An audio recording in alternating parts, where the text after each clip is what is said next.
કે આજ પછી મારી ક્ષત્રિયાણીના એક બહેનનો છેડો પણ જો પર પુરુષે અડ્યો તો મારો અહીંયા દરેક રાણો બેઠો છે, પછી તમે એને નહીં રોકી શકો. આ આંદોલન પણ થયું અને એમાં પણ ઘણા બધા લોકો જોડાયા, ઘણી બધી રેલીઓ થઈ, ફાંટા પણ પડ્યા.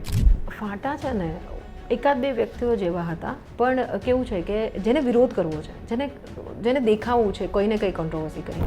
બાપુ મારી માટે એવું કહેવાનું, હું તો ચોખ્ખા શબ્દોમાં કહું છું કે ભાઈ તૃપ્તિબા બીજેપીના એજન્ટ છે. આવા શબ્દો પણ બોલાલા જે મને ઘા વાગ્યો છે. કરવું જ્યારે અમે સીએમ હાઉસ બેઠા હતા ને ત્યારે પાટીલ સાહેબ સાથે ચર્ચાઓ થઈ એન્ડ એમના એ શબ્દ હતા અને એ ક્ષણે અમને એવું કહેવામાં આવ્યું કે તમને આ આપીએ, તમને તે આપીએ, જે બી ઇન શોર્ટ કે ભાઈ આ બાબતે ચર્ચા થઈ શકે. આંદોલનમાં સમાધાન થયું, જીત્યા હાર્યા શું થયું? તમે કોઈ પક્ષની વિચારધારા સાથે પોતાને કનેક્ટ કરી શકતા હો, રિલેટ કરી શકતા હો? બિલકુલ નહીં. હું પહેલાં તો કોઈ પક્ષની વિચારધારા છે ને ખાલી મેનિફેસ્ટો પૂરતી જ છે. પણ તમને મૂલ્યો સાથેની રાજનીતિ કરવા મળે અથવા કોઈ પક્ષ સાથે જોડાવા મળે તો તમારો કોઈ પ્રેફરન્સ હશે? કોઈ પોલિટિકલ પાર્ટીએ કોઈ દિવસ ઓફર કરી હોય ને? એટલે એકચ્યુઅલ પ્લાનિંગ શું છે? કારણ કે આંદોલનને તો ઘણો સમય થઈ ગયો. હું સામાજિક જ ચહેરો હતો અને એવું મને ઘણીવાર ઘણા લોકો પૂછતા હોય કે આંદોલન પછી કેમ તમે ઢંકાઈ ગયા, કેમ દેખાતા નથી? સંકલન સમિતિ આખું માળખું શું છે એ પણ સમજવું છે. કંઈક ખૂટતી કડી હોય એકબીજાની તો એકબીજાના પૂરક બન્યા, એ હેતુથી આખી સંકલન સમિતિ ચાલુ થઈ. પણ મૂલ્યો જાણવા માટે કદાચ હિસ્ટ્રીમાં પણ જવું પડે. ભલે આધુનિકતા આવી ગઈ છે, પહેલાં શસ્ત્ર પૂજન થતું ત્યારે તલવારો અને જે શસ્ત્રો હતું, અત્યારના શસ્ત્ર પ્રમાણે કલમ અને લેપટોપની પૂજા કરે છે. તમને પણ ક્યાંક સોશિયલ મીડિયાની નેગેટિવ ઇમ્પેક્ટ દેખાય છે ત્યાં? ઘણીવાર કેવું થતું હોય પેલું રાણાની રીતે પછી છે ને એનો બહુ ખોટો મતલબ યુવા પેઢી કાઢી લે છે. રાજપૂત, ક્ષત્રિય, રજપૂત આ બધાનો શું ડિફરન્સ છે? લોકોને મજા શું આવે ખબર છે? પ્રેમથી રહેવામાં મજા નથી આવતી લોકો. બસ હું વધારે છું, તમે ઉતરતા છો. અમુક કોમ્યુનિટીના કે અમુક કાસ્ટના યુવકો મૂછો પણ રાખે છે તો એની સામે હિંસા કરવામાં આવે છે. એ બહુ છે ને સ્વભાવગત હોય ને વ્યક્તિગત હોય. કે ગાડી કે બાઇક ઉપર રાજપૂત લખવું, જય ભવાની લખવું, આ બધાનો શું અર્થ છે? જ્ઞાતિની વાત એટલે આવે કારણ કે વોટ ને રાજકારણ છે ને જ્ઞાતિવાદ પર થતું હોય છે. એમાં પોલિટિક્સ કેટલો ભાગ ભજવે છે? પોલિટિક્સ કરે છે બધું. પણ જે રીતે પદ્માવતી ફિલ્મમાં જાહેરમાં ઘૂમર કરવામાં આવે છે, જ્યાં બધા બેઠા હોય છે, એક પબ્લિક ઇવેન્ટની જેમ બતાવવામાં આવે છે, એ બધું સાચું છે? પણ આખો ઇતિહાસની જે અમારી ગરિમા હોય એને તમે તોડી મરોડીને બતાવો. તમે જોહરની વાત કરી, ખૂબ જ પીડાદાયક આ પ્રથા હતી. જોહર ન કર્યું હોત તો એની પછીની જે પીડા હોત ને એ વધારે અસહ્ય હોય. ઠાકુરની મોટી હવેલી હોય અને એ બહુ ડોમિનેટિંગ હોય, અત્યાચારી હોય. જ્ઞાતિવાદની જ્યારે વાત આવી જાય ને ત્યારે અમુક લોકોને ગમે.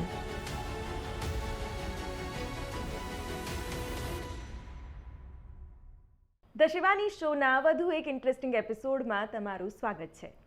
મહિલાઓને આમ તો આંદોલન કરવાના મોકા બહુ ઓછા મળતા હોય છે. એની અભિવ્યક્તિને પણ ક્યારેક આંદોલનમાં ખપાવી દેવામાં આવે છે. પણ એવા સમયે કોઈ રિયલ લાઈફ મહિલા આંદોલનકારીના અનુભવ વિશે જાણીએ તો એના વ્યક્તિગત પાસા અને એક આંદોલનકારી તરીકેના પાસાને આપણે સમજી પણ શકીએ અને જાણી પણ શકીએ કે આ બધી બાબતો કેટલી ચેલેન્જિંગ છે. મારી સાથે ગુજરાતના એક બહુ ચર્ચિત આંદોલનના એક એવા ચહેરા તૃપ્તિબા રાઓલ હાજર છે કે જેમની સાથે આજે આપણે ઘણી બધી સરસ સરસ વાતો કરવાની છે. અને તૃપ્તિબા, તમારા પણ અનુભવો તમારે અમારી સાથે શેર કરવાના છે. Welcome to the show. Thank you. કદાચ ઘણા બધા લોકો તો ચમકી જશે કે આ તૃપ્તિબા કોઈ બીજો તો પ્લાનિંગ નથી કરી રહ્યા ને આંદોલનનું. જે લોકો મને ઓળખે છે ને ખબર છે કે હું કોઈ પ્લાનિંગમાં ન હોય એવા. એટલે બિલકુલ. એટલે એકચ્યુઅલ પ્લાનિંગ શું છે? કારણ કે આંદોલનને તો ઘણો સમય થઈ ગયો અને પછી આઈ ડોન્ટ થિંક સો કે કોઈ મેઇન સ્ટ્રીમ મીડિયામાં તમે આવ્યા હોવ કે કોઈ એવા ઇન્સિડન્ટ્સમાં તમને હાઇલાઇટ કર્યા હોય કે એવી કોઈ જ વાત મને યાદ નથી આવી રહી. હું સામાજિક જ ચહેરો હતો અને એવું મને ઘણીવાર ઘણા લોકો પૂછતા હોય કે આંદોલન પછી કેમ તમે ઢંકાઈ ગયા, કેમ દેખાતા નથી? પણ આંદોલન કરવું દેખાવા માટે જ કરવું ક્યારેય હતું જ નહીં. જનરલી કેવા હોય આંદોલન થતા હોય ને એ કંઈક લેવા માટેનું આંદોલન હોય. જનરલી અત્યાર સુધી આ ભૂતકાળ જોઈ લો કે કંઈ માંગ સાથે ના હોય. આ આંદોલન કેવું હતું? અમારી અસ્મિતાની લડાઈ હતી. એટલે આમાં કંઈ લઈ લેવાવાળી ભાવના નહોતી અથવા આમાં આગળ આવીને કદાચ કંઈ ચમકવાની કે એવી કોઈ ખેવનાઈ નહોતી. અને હું મારી જ અંગત રીતે વાત કરું તો જ્યારે આંદોલન ચાલુ થયું ત્યારે હું એક સામાજિક વ્યક્તિ તરીકે એક પદની મતલબ પ્રમુખ તરીકે હું મારી ફરજ નિભાવતી હતી. એ પદની ફરજ આવતી હતી. બીજું કે અસ્મિતાની વાત હોય, આજે અમારા જે ઉજળો ઇતિહાસ છે એની ઉપર જ્યારે છાંટા લગાડવાની વાત આવે તો સ્વાભાવિક છે લડવા સિવાય કોઈ, હું એવું મીન્સ માનું કે લડવા સિવાય કોઈ ઓપ્શન જ નહોતો. પણ એવું નહોતું કે આંદોલન કરીને દેખાવું હતું અથવા કંઈ તમારી છબી બનાવી હતી. એટલે જ્યારે આંદોલન પતી ગયું અને ઘણી લડાઈઓ પેલું હોય ને, લડાઈ પૂરી થાય પછી અમે અમારા જે સામાજિક કાર્યો હતા એમાં પાછા એક્ટિવ છે. પણ એ બધા કાર્યો કેવા છે, ગ્રાઉન્ડ લેવલના કાર્યો છે. એટલે દેખાવું જ, મીડિયામાં દેખાવું એ ક્યારેય ઓપ્શન જ નહોતો. ઓકે, અત્યારે શું ચાલી રહ્યું છે? મતલબ કેવી રીતે એક્ટિવ છો કમ્યુનિટીમાં, સોસાયટીમાં? કયા કયા કામગીરી તમે કરી રહ્યા છો? સામાજિક સંસ્થા તરીકે જે કોઈ પણ કાર્ય હોય એ તો અમારા ચાલુ જ છે. સાથે મારું પોતાની ટ્રસ્ટ છે, અમારું નારી શક્તિ એજ્યુકેશન ટ્રસ્ટ, એમાં પણ હું કાર્ય કરું છું. એ સિવાય ગ્રાઉન્ડ લેવલના કોઈ પણ પ્રશ્નો હોય, આજે કેવું છે અડધી રાત્રે પણ અમારી પાસે દીકરીઓના ફોન આવતા હોય છે. ઘણા બધા પ્રશ્નો એવા પણ હોય કે જેમાં લોકોને અમારી પાસે ઘણી બધી આશાઓ હોય જે કદાચ ઓન સ્ક્રીન પણ હું ના કહી શકું. એવી બધી જ્યારે સામાજિક પ્રશ્નો, ઇન શોર્ટ અમે પાયાના માણસો છીએ, લોકો વચ્ચે રહેતા, લોકો માટે કામ કરતા માણસો છીએ. એટલે અમારી સંકલન સમિતિ છે એ તાલુકા જિલ્લાની જેટલી પણ સંસ્થાઓ છે એની જોડતી કડી છે. એટલે મોટે કોઈ પ્રશ્નો હોય એ પણ સરકાર સુધી રજૂઆત કરવા. ઘણીવાર એવું પણ બનતું હોય કે અમુક પ્રશ્નો આપણે પેલું કેવું એક સ્ટીરિયોટાઇપ બની ગયું છે કે જો અમે આગળ કોઈ સાથે કંઈ લાઇઝનિંગ કરીએ છીએ તો મીડિયામાં આવવાનું, તમે એની માટે પીસી કરો અથવા લોકોને જણાવો કે અમે આ માટે લડીએ છીએ. ઘણા પ્રશ્નો એવા હોય કે જ્યાંથી લડાતું હોય ત્યાંથી લડીને એને કદાચ બહાર દેખાતું પણ ન હોય, એના પરિણામ પણ આવી જતા હોય. પણ લોકોને હંમેશા એવી આશા હોય કે એક હાઈપ ઊભો થાય એટલે લોકો પૂછતા હોય કે સંકલન સમિતિ ક્યાં છે. પણ અમારા જે કોઈ કાર્ય છે તો ચાલુ જ છે. ઓકે, સંકલન સમિતિ આખું માળખું શું છે એ પણ સમજવું છે. કારણ કે ઘણા બધા સમાજની આ રીતની સમિતિઓ ચાલતી હોય છે. એનું આખું ફોર્મેટ શું હોતું હોય છે? એક મહિલા સભ્ય તરીકે અથવા તો એક મહિલા પદાધિકારી તરીકે તમારા શું રોલ હોય છે? કેવી રીતે પ્રશ્નો તમારા સુધી પહોંચે છે? તમે પ્રશ્નો સુધી કેવી રીતે પહોંચો છો? અને કેટલું એક્ટિવ મોડમાં હોય છે સંકલન સમિતિ? સંકલન સમિતિ છેલ્લા 11 વર્ષથી, મેં આપને જેમ કીધું કે જેટલી પણ ક્ષત્રિય સમાજની તાલુકા જિલ્લાની નાની મોટી સંસ્થા છે એની એક કોઓર્ડિનેશન કમિટી છે. અને આ 11-12 વર્ષ પહેલાં જ્યારે ચાલુ થયું ત્યારે કેવું સ્નેહ મિલન સ્વરૂપે ચાલુ થયું હતું કે બધી જ સંસ્થા વાર્ષિક એકવાર મળે, પોતાના કાર્ય જાણે. મારા જે કાર્યો છે શિવાનીબેન જાણે, શિવાનીબેનના કાર્યો હું જાણું. ક્યાંય ખૂટતી કડી હોય એકબીજાની તો એકબીજાના પૂરક બનીએ. એ હેતુથી આખી સંકલન સમિતિ ચાલુ થઈ. અને દર વર્ષે અલગ અલગ જિલ્લાઓમાં અમે જઈએ અને ત્યાં સ્નેહ મિલન થતા હોય છે કે નવી સંસ્થાઓ ત્યાં સુધી જોડાય. જે તે જિલ્લામાં જે હોય ત્યાં એક એમને યજમાન પદ હોય અને એ પછી પ્રમુખ પદ પણ એમને મળતું હોય. અને આ સાથે ઘણીવાર કેવું થતું હોય, સામાજિક પ્રશ્નો જ્યારે બને ને, જ્યારે ઉપર સરકારમાં રજૂઆત કરવાની હોય, કારણ કે કોઈ પણ ભલે મજબૂત સમાજ હોય પણ જ્યારે તમારી માંગ છે અથવા કંઈ છે તો સરકાર સાથે નાની મોટી સંસ્થા પોતાની રીતે લડે તો પરિણામ ના આવે. પણ આખો સમાજ એક સાથે મળીને જ્યારે સરકારમાં જાય, સાથે જાય, કોઈ પણ પ્રશ્નો માટે લડે તો એનું પરિણામ દેખાય. એટલે એક કોઓર્ડિનેશન કમિટી, એટલે હવે ટૂંક સમયમાં અમારું બંધારણ પણ એનું બની ગયું છે અને ઇમ્પ્લિમેન્ટ થશે. ટ્રસ્ટીઓ પણ છે અત્યારે નિમાઈ ગયા છે.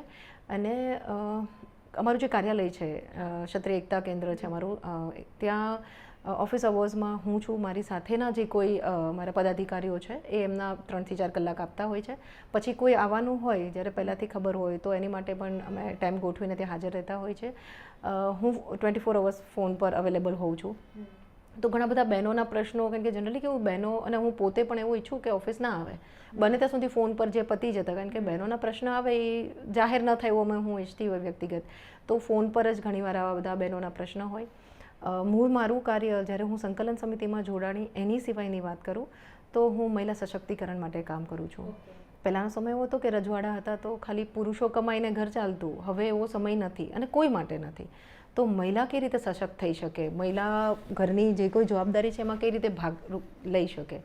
તો બહેનોને કોઈને બિઝનેસ કરવો છે તો એનું સ્ટાર્ટઅપ કઈ રીતે કરી શકાય, એમને એજ્યુકેશન, અમે 11 દીકરીઓ દર વર્ષે ભણાવવા માટે દત્તક લઉં છું અને 11 દીકરીઓ જેના પિતા ન હોય એનો અમે કરિયાવર કરીએ છીએ. કારણ કે કેવું થાય, ઘણીવાર એજ્યુકેશન ન હોય ને, વિધવા થઈ જાય ત્યારે અમારી પાસે જ્યારે કેસ આવતા હોય ને ત્યારે મને એવું થાય કે એને પગભર કરવા માટે મહેનત કરું, કોઈ સારી જગ્યાએ નોકરી, પણ એની પાસે એજ્યુકેશન જ ના હોય. એટલે અમે દરેકને એવું કહેતા હોય, એટલે એજ્યુકેશન મળે પહેલી તો પ્રાયોરિટી અમારી હોય. પછી એક લગ્ન એક એમના જીવનનું આવે તો લગ્ન માટે પણ એમનું અમે કન્યાદાન કરતા હોય છે. પછી એમને આર્થિક રીતે સ્વતંત્ર થવું છે તો બિઝનેસ કેવી રીતે સેટઅપ કરાય. બીજું મારી મુખ્ય ભૂમિકા એવું માને કે રાજપૂત સમાજની જે પરંપરાઓ છે, સંસ્કારો છે, કારણ કે સમય એવો બહુ બદલાતો ગયો અને આ પડકાર માત્ર રાજપૂત સમાજનો નથી, બધા જ સમાજનો અત્યારે જે કંઈ પ્રશ્નો છે અત્યારે જે સાંપ્રત સમયના એ બધા સમાજ માટે પડકારરૂપ છે. તો એની માટે એ પડકારને કેવી રીતે લડી શકાય? તો જનરલી કેવું થાય, 17-18 વર્ષની દીકરીઓના પ્રશ્નો અમારી પાસે આવે ને ત્યારે એને સમજાવવું બહુ મુશ્કેલ બને. ઘણીવાર તો એને ખબર જ નથી હોતી કે એના મૂળ શું છે. સો અમે 13થી 18 વર્ષની દીકરીઓની શિબિરો કરીએ, 13થી 17 વર્ષની દીકરીઓનો, કેમ કે પાકા ગળે કાંઠા ન ચડે. એટલે એ બહેનોને અમે તમે કોણ છો, તમારું બ્લડ કોણ છે, અને કદાચ હું અત્યારે માનું કે વર્ણ વ્યવસ્થા જે તે સમયે હતી, પણ સાથે હવે તો હવે આપણે એ દેશ એ લેવલ પર આવી ગયો છે કે આપણે કોણ છે, ભારતીય સંસ્કૃતિ શું છે એ હવે નવા જનરેશનને, કારણ કે સોશિયલ મીડિયાના લીધે કેવું થયું છે, દેશો બધા બહુ નજીક થઈ ગયા છે એકબીજાથી, એટલે એ લોકોની પહેરવેશ, એ લોકોનું જે કંઈ રીતભાત છે, એની રહેણીકરણી છે, આપણને બહુ જલ્દી અડી જાય છે. આધુનિકતા તરફ આપણે બહુ જલ્દી દોટ મૂકીએ છીએ, પણ એના જે ખરાબ પાસાઓ, ખરાબ પરિણામ, તો એમાં બહેનો કઈ રીતે લડી શકે, આપણા મૂલ્યો સાથે કેવી રીતના ચાલી શકે, એની માટે ખાસ કામ કરે. પણ મૂલ્યો જાણવા માટે કદાચ હિસ્ટ્રીમાં પણ જવું પડે, તો એ 13-14 વર્ષની કે 18 વર્ષની જે વય સુધીની જે દીકરીઓ છે એ લોકોને આખી હિસ્ટ્રી, રાજપૂતાના શું હતા અને કેવી રીતે રજવાડાઓ એક ભવ્યતા ધરાવતા હતા, કેવી રીતે સંસ્કૃતિનું પાલન કરતા હતા, એમનામાં એ બધી અવેરનેસ અથવા નોલેજ છે ખરું? બાળકો છે ને, એક તો હું અમારા સમાજની વાત કરું તો હું કોઈ પણ સમાજની કહીશ કે એક છે ને બહુ સારી વસ્તુ શું છે ખબર, હું મારા જ ઘરની વાત કરું તો મારા ઘરના ડ્રોઈંગ રૂમમાં અમારો આંબો હતો કે અત્યારે ઘણીવાર હું શિબિર કરું તો મારો પહેલો જ પ્રશ્ન આ હોય જ્યારે શિબિરનું સ્ટાર્ટિંગ હોય કે દીકરી કોઈ પોતાની ઓળખાણ આપે ને ત્યારે હું પૂછું તમારા આઈડિયલ કોણ છે, એટલે કદાચ મહારાણા પ્રતાપની, ઓબ્વિયસલી બાળકો જ્યારે આવે ને ત્યારે લેસન કરીને આવે, એટલે એમ કે મહારાણા પ્રતાપ છે અથવા મીન્સ મહારાણી પદ્મ, એટલે હું પૂછું કે તમને એ બધું છોડો, તમને તમારી 7 પેઢી ખબર છે તમારું, એટલે બાળકોને છે ને પહેલાં તો આ રાજપૂત પરિવારની એક બહુ સારો પ્લસ પોઈન્ટ છે કે બાળક જન્મે એને તો અમે તો જ્યારે જન્મે ત્યારે એને બા કહીને બોલાવે, બાપુ કહીને બોલાવે, ત્યારથી અને જે કોઈ પણ એનું બાળપણ ગણો બા દાદા વચ્ચે ઉછેર પામતા હોય. બહુ ઓછા પરિવાર એવા હોય છે કે ન્યુક્લિયર ફેમિલીનું કલ્ચર અડી ગયું છે, એવું ના નથી, પણ હજી પણ જોઈન્ટ ફેમિલી અમારામાં છે, તો બા દાદા પાસેથી સંસ્કારો મળતા હોય છે. બાળકોને પહેલી કુતૂહલતા શું થાય ખબર, એમની નામ પાછળ બા ને સિંહ લાગે ને, જ્યારે સ્કૂલમાં એડમિશન લે ને ત્યારે ત્યાં સુધી એને ન સમજાય, મારા દીકરાને પાછળ નામની પાછળ માનવેન્દ્ર સિંહ કહીને બોલાવું છું, ત્યાં સુધી એને કુતૂહલતા ન હોય, પણ જ્યારે સ્કૂલે જાય છે અને બીજા છોકરાઓની પાછળ સિંહ નથી અને પોતાની પાછળ છે, ત્યારે એને એ ક્વેશ્ચન જાગે. એટલે બહુ સારી રીતે બાળકો સમજે છે, અને આ નવી પેઢી છે ને એ કદાચ મારાને આપણા કરતાંય બહુ ફાસ્ટ છે. મને કદાચ ઇતિહાસનું જેટલું જ્ઞાન નહીં હોય, કારણ કે આપણી વચ્ચે આ વખતે શું હતું, ખાલી પુસ્તક વાંચીને આપણને ઇતિહાસ ખબર પડતી, અથવા આપણા વડીલો કહેતા, મને ચારણી સાહિત્યનો હું રસ ધરાવું છું, એટલે કદાચ એમને સાંભળ્યા હોય. તો નવી જનરેશનને બધું જ હાથ વગું છે મોબાઈલમાં અત્યારે, એટલે એ લોકોમાં બહુ ક્યુરિયોસિટી છે, અને હું વાતચીત કરતી હોય ત્યારે ઘણીવાર એવું બને કે જ્યારે એ શિબિરોમાં હું બેસું ને તો મને બાળકો પાસેથી ઘણું શીખવા મળે છે. પણ જરૂરી શું છે ખબર છે, બાળકોને આપણા પરંપરા અને મર્યાદા છે ને એની પર થોપી નથી બેસાડવાની. આપણે ફરજિયાત એમ કહીએ કે ભાઈ આમ જ કરવાનું છે તારે, એ ખોટું છે. બાળક જ્યારે સામેથી શીખવા માંગે એ મહત્વનું છે. પરંપરાઓની વાત કરું તો અમારા રાજપૂત સમાજ છે તો જેમ કે પરંપરાઓ અમારે દશેરાની પૂજાઓ થતી હોય છે, ભલે આધુનિકતા આવી ગઈ છે, પહેલાં શસ્ત્ર પૂજન થતું ત્યારે તલવારો અને જે શસ્ત્રો હતું, અત્યારના શસ્ત્ર પ્રમાણે કલમ અને લેપટોપની પૂજા કરે છે. ઘોડાઓ પર મીન્સ પહેલાં જે સમય હતો, અત્યારે બાઇક પર ને ગાડી પર રેલી કાઢે છે, પણ ભલે આધુનિકતા છે પણ પરંપરા પણ એ જોડાઈ રહ્યા છે મૂળ સાથે, અને એ પેલું કેવું અમારી આગલી પેઢી અમને આપ્યું, હવે અમારી ફરજ છે કે અમે આગલી પેઢીને આપીએ. હા, એક કડી વચ્ચેથી તૂટે તો બાળક માટે અઘરું પડે, પણ રાજપૂત સમાજે જે આ જાળવી રાખ્યું છે હું માનું છું. બિલકુલ. આના પર જ એક પ્રશ્ન મારો એ છે કે રાજપૂત સમાજ રૂઢિચુસ્ત સમાજ તરીકે એની એક છબી રહી છે, એક છાપ રહી છે, અને એવું કહેવાતું હોય છે કે ક્યારેક રૂઢિચુસ્તતા જડતાનું પણ સ્વરૂપ લઈ લેતી હોય છે. ઘણી વખત એવું થતું હોય છે. હવે તમે કીધું કે દીકરીના નામ પાછળ બા અને દીકરાના નામ પાછળ સિંહ હોવું જ જોઈએ, અથવા હોવું જોઈએ ઇન ધ સેન્સ એ તમારી એક પરંપરા છે જેને ઓળખ છે તમારી. પણ હવે મોડર્ન નામ આવ્યા છે, હવે જ્યારે સ્કૂલમાં બાળક જતું હોય છે ત્યારે પોતાને અલગ રીતે એને જોવું નથી ગમતું, એવું પણ થતું હોય છે. તો ક્યાંક એ બધી વસ્તુઓમાં થોડું ફિઝિબિલિટી કે ફ્લેક્સિબિલિટી આવી છે ખરી? જો આપણે જે શબ્દ વાપર્યો ને કે જડતા, હું એવું માનું છું કે અમે છે ને જડ સાથે જોડાયેલા છીએ, મૂળ સાથે જોડાયેલા છીએ. એટલે અને કેવું છે, એ તમારી ઓળખ ઓળખ છે. આજે અત્યારે હમણાં જ કદાચ મોટો પ્રશ્ન છે અત્યારે કે જ્યારે હવે વસ્તી ગણતરી થાય છે, જ્ઞાતિ આધારિત જે બી ગણતરી, તો ત્યાં પાછળ ક્ષત્રિયો, રાજપૂત જે કંઈ લાગે, એટલે બાળકોમાં હોય છે ઘણા બધા. હું જ્યારે આવે ત્યારે નામની પાછળ નથી હોતા, એમના બર્થ સર્ટિફિકેટમાંથી પણ નથી ચડ્યું હોતી. પણ આ છે ને ભૂલ મેં ઘણીવાર જોઈ છે કે બાળકોના માતા પિતા તરફથી થતી હોય છે. બાળકોને તમે સ્વીકારો કે તમારું આ નામ છે. આજે કોઈ પણ તમે જનરલી રાજપૂત સમાજના ન્યૂ જનરેશનને તમે નામ પૂછશો ને તો એ બહુ કોન્ફિડન્ટલી પોતાનું નામ સરનેમ પાછળ સિંહ અથવા બા લગાડીને.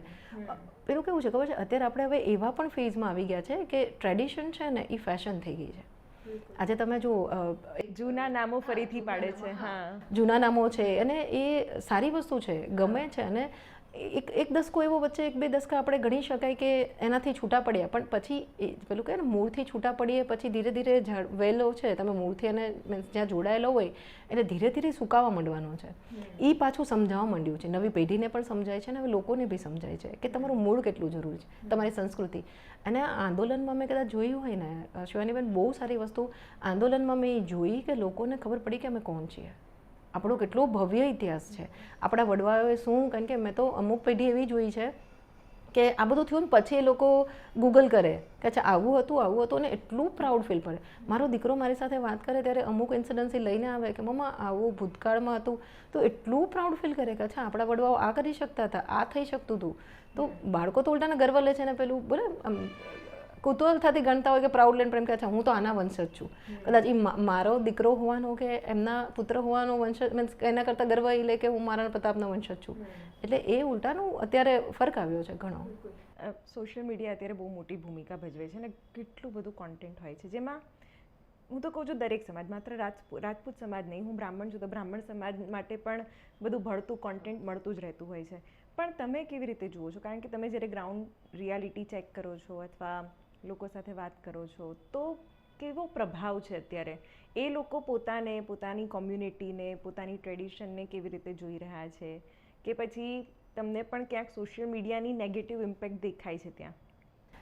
અત્યારે નેગેટિવ ઇમ્પેક્ટમાં સૌથી મોટી વસ્તુઓ હોય ને, આ વર્ડ હું સોશિયલ મીડિયા પર એટલે બોલીશ કેમ કે ઘણીવાર કેવું થતું હોય પેલું રાણાની રીતે પછી છે ને એનો બહુ ખોટો મતલબ યુવા પેઢી કાઢી લે છે કે અમુક વસ્તુ જ્યાં તમે ખોટા હોય ને એ ત્યાં તમે ખોટા તો ખોટા જ છો. પછી ત્યાં પણ આપણે કેવું છે કે હું એમ કહેતી હોય ઘણીવાર મારા મંચ પરથી વારે કહું કે હું એવું કહું કે હું મહારાણા પ્રતાપની વંશજ છું અને હું એમ કહું કે હું મહારાણા પદ્મિની વંશજ છું, પણ હું એમની વંશજ છું એનો ગર્વ લઈ શકશે? હું પોતે એનો ગર્વ લઈશ કે હું એમની વંશજ છું, પણ હું એવું જીવીશ કે એ મારો ગર્વ લેશે. અને નવી પેઢી છે ને એ બધું નવું શોધે છે. અત્યારે સોશિયલ મીડિયામાં જે બધા ક્રિએટર્સ ઘણા બધા જોવે તો એ લોકો અમુક પેજીસ સ્પેશિયલી કદાચ કમાઈના સ્વરૂપે પણ જોતા હોય, પણ જે કલ્ચર છે એને દેખાડવા માટે અત્યારે પણ ઘણીવાર કેવું થતું હોય છે એને તોડી મરોડીને જે સંસ્કૃતિ અમારી નથી એને એ રીતે બતાવવામાં આવે કે રાજપૂતી બ્લડ આ હોય. પણ અમુક વસ્તુઓ જે રીતે બોલે છે, આજે તમે મારો કાપોની વાત કરો, હવે આજનો સમય નથી, આજે રજવાડા નથી, આજે લોકશાહી છે.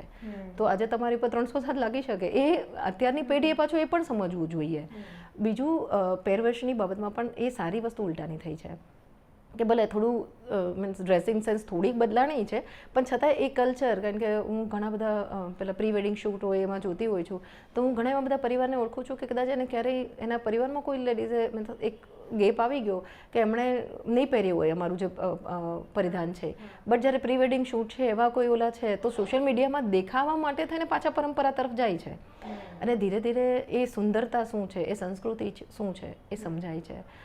બીજું માઇનસ પોઈન્ટ બહુ ખરાબ વસ્તુ એ છે કે આપણે છે ને મેં હમણાં જે વાત કરી ને કે બીજા બધા દેશોની સંસ્કૃતિ આપણે બહુ જલ્દી અપનાવવા. અને હું તો કદાચ આપણા શબ્દો હોય છે કે પશ્ચિમી સંસ્કૃતિ, પણ હું યુરોપિયન કન્ટ્રીઝમાં ફરી છું તો આપણે કદાચ ગયા હશો તો આપણે જોયું હશે કે જેટલું માન આપણે આપીએ છીએ ને સ્ત્રીઓને તો એકબીજાને એના કરતાં ડબલ એ લોકો જ્યારે વાતચીત કરે છે ને એ 500 વાર સોરી બોલતા હશે, 500 વાર મતલબ તમારી સાથે હા પાર્ડન. એટલે તમને ઇનશોર્ટ કેવી રીતે પગ પણ અડી ગયો તો એ સોરી બોલતા હશે. આપણે ક્યાંક જઈએ છીએ પબ્લિક પ્લેસ પર તો ફોટોગ્રાફી કરતા હોય તો એ લોકો ઊભા રહે ક્યાંય સુધી જ્યાં સુધી એમ થાય કે પહેલાં કેમેરા મીન્સ માણસ વચ્ચેનું ડિસ્ટન્સ ઓલું ન થાય. પણ આપણે ખાલી સંસ્કૃતિના નામે દેખાડો છે, ઘણીવાર બહુ ઉતરતા કન્ટેન્ટ બનાવતા હોય છે સોશિયલ મીડિયા પર, એટલે બહુ ખરાબ ઇમ્પેક્ટ અત્યારે સોશિયલ મીડિયા પર એનો છે. બિલકુલ. એટલે કારણ કે જેણે ઇતિહાસ વાંચ્યો નથી, જેણે કોઈ અનુભવી વ્યક્તિની સાથે સંવાદ નથી કર્યો અને પૂછ્યું નથી કે એકચ્યુઅલ રાજપૂત સમાજ શું છે, કોમ્યુનિટી શું છે, ટ્રેડિશન્સ, તો એ તો જે સોશિયલ મીડિયા પર હશે એ જ મૂવીઝમાં બી મરોડીને મૂકવામાં આવે. બિલકુલ. એટલે એ પણ મારે એ મુદ્દે પણ વાત કરવી છે, કારણ કે મોટાભાગે સિનેમાની પણ ઇમ્પેક્ટ સમાજ પર રહેતી હોય છે. પણ એ પહેલાં સોશિયલ મીડિયાનો જ એક મુદ્દો છે કે મેં પોતે એવા કોન્ટેન્ટ્સ જોયા કે જેમાં રાજપૂત, ક્ષત્રિય, રજપૂત આ બધાનો શું ડિફરન્સ છે ચાલો તમને બતાવીએ. પછી એનું એક આખું કોન્ટેન્ટ બનાવવામાં આવે અને એને અઢળક વ્યૂઝ અને કોમેન્ટ્સ મળતી હોય છે, રિએક્શન્સ મળતા હોય છે. ખરેખર એ કેવી રીતે અલગ થાય છે?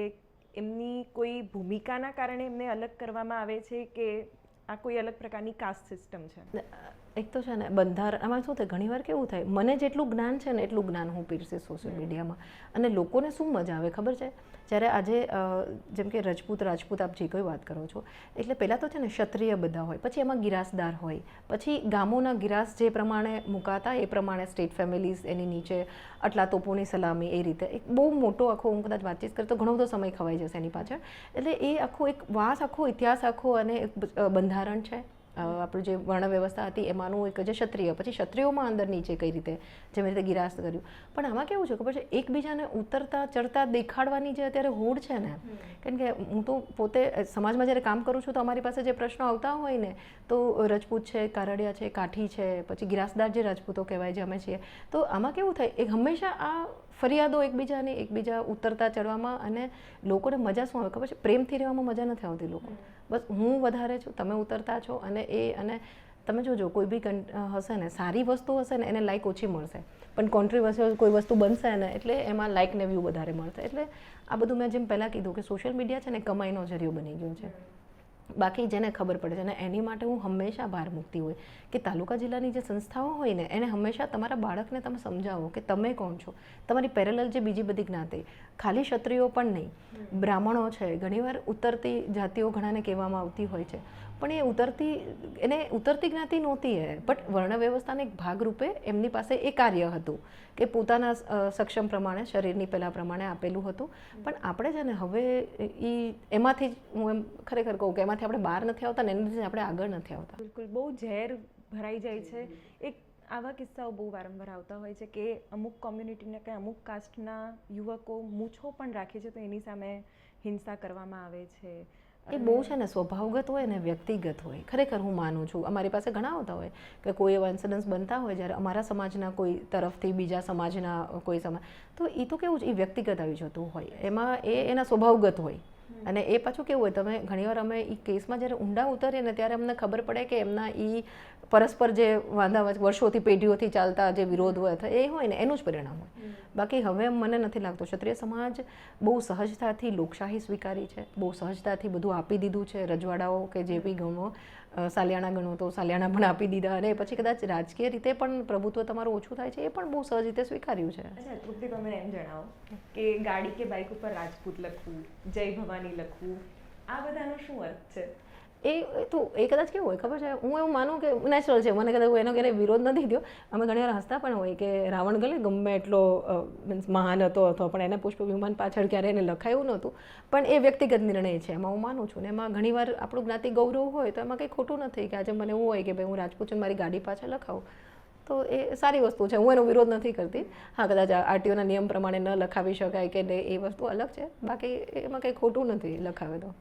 યુવાઓ કેવી રીતે એડપ્ટ કરી રહ્યા છે આખી સંસ્કૃતિને? કારણ કે મને લાગે છે કે તમારું જેટલું પણ કામ છે એ આજની જે જનરેશન છે એની સાથે તમે અત્યારે જોડાયેલા છો, પ્લસ તમે આંદોલનનો પણ ચહેરો રહેલા છો, એટલે બધા સાથે ડાયરેક્ટ અનુભવ થતા હશે, એ લોકોના મંતવ્યો મળતા હશે. એ લોકો કેવી રીતે અત્યારના સિનારીઓને જોઈ રહ્યા છે? કારણ કે અત્યારે મને લાગે છે કે પોઝિટિવિટી કરતાં નેગેટિવિટી જ વધારે છે, અને ઘણા બધા માધ્યમો છે કે જેમાં સીધી અને સાચી ઇન્ફોર્મેશન નથી મળી રહી. તો લોકોમાં હજી પણ એવા કોઈ ભ્રમ હોય કે કન્ફ્યુઝન હોય જેના કારણે અસર થતી હોય ગ્રાઉન્ડ લેવલ પર? એટલે કયા મતલબ સંદર્ભે?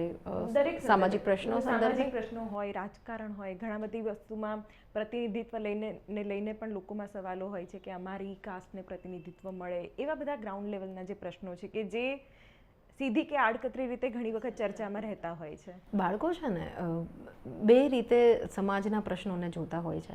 પહેલાં તો કેવું હોય ખબર છે, હું જેમ નવા જનરેશનની વાત કરું ને, એ લોકો અત્યારે ટેકનોલોજી એટલે એ શું કરે, કમ્પેરિઝન કરતા હોય બીજા દેશો સાથે આપણી રાજનીતિને. કારણ કે ઘણા બધા પ્રોટેસ્ટ થતા હોય ને, ત્યારે પ્રોટેસ્ટ નહીં, ચલો નાની અમથી વસ્તુઓ હોય ને, ત્યારે બાળક મને એમ કહે ને કે આમાં આમ ન હોવું જોઈએ, બેન આટલો બદલાવ હોવો જોઈએ. ત્યારે હું એમને પૂછું કે એટલે એ બીજા દેશના કમ્પેરિઝન કરે, ફલાણા દેશમાં આમ હતું ને, તરત જ ત્યાં બિલ પાસ થઈ ગયું અને આપણે અહીંયા કેમ નહીં. એટલે પછી કેમ નહીં એ પ્રશ્ન જ્યારે આવે ત્યારે બાળક પછી એ વિચારેલા આપણે એમ કહીએ કે ભાઈ એ જનરલી જે આખું માળખું છે એ સમજે કે કોણ એ સત્તા પર બેઠા છે, તો કોની પાસે એ સત્તા છે. એટલે બાળક છે ને કુતૂહલ થતી પછી એ વ્યક્તિઓને જોવા માંડે કે નેતા તરીકે કોણ છે. એટલે સ્વાભાવિક. હવે આજે જ હું અમારી વાત કરું કે જ્યારે અમારું અસ્મિતાનું આંદોલન હતું, તો મારો દીકરો અથવા મારી સાથે નવી જનરેશન જે કોઈ જોડાયેલી છે ને, એને બહુ એવું મનમાં થતું કે કેમ ટિકિટ રદ નથી થતી, આજે કેમ નહીં, આપણો ઇતિહાસ છે એટલું આવું છે તો કેમ નહીં. એટલે ઘણીવાર પછી એમના મનમાં એવો વિચાર ચોક્કસ આવે ને બાળકને કે ભાઈ આપણા સમાજનું કોઈ ક્યાં હોત તો એ તરત સમજી જાય તમારી વાત. કારણ કે બાળક શું જોવાનું છે, તમારી મહેનત જોવે છે, ગ્રાઉન્ડ લેવલ તમે જે દોડો છો એ જોવે છે. તો બાળકને પછી કુતૂહલતાથી થાય કે અચ્છા ઓકે, આની જગ્યાએ કદાચ આપણા સમાજના કોઈ હોત. આ હું ટીનેજ નીચેની વાત કરું છું.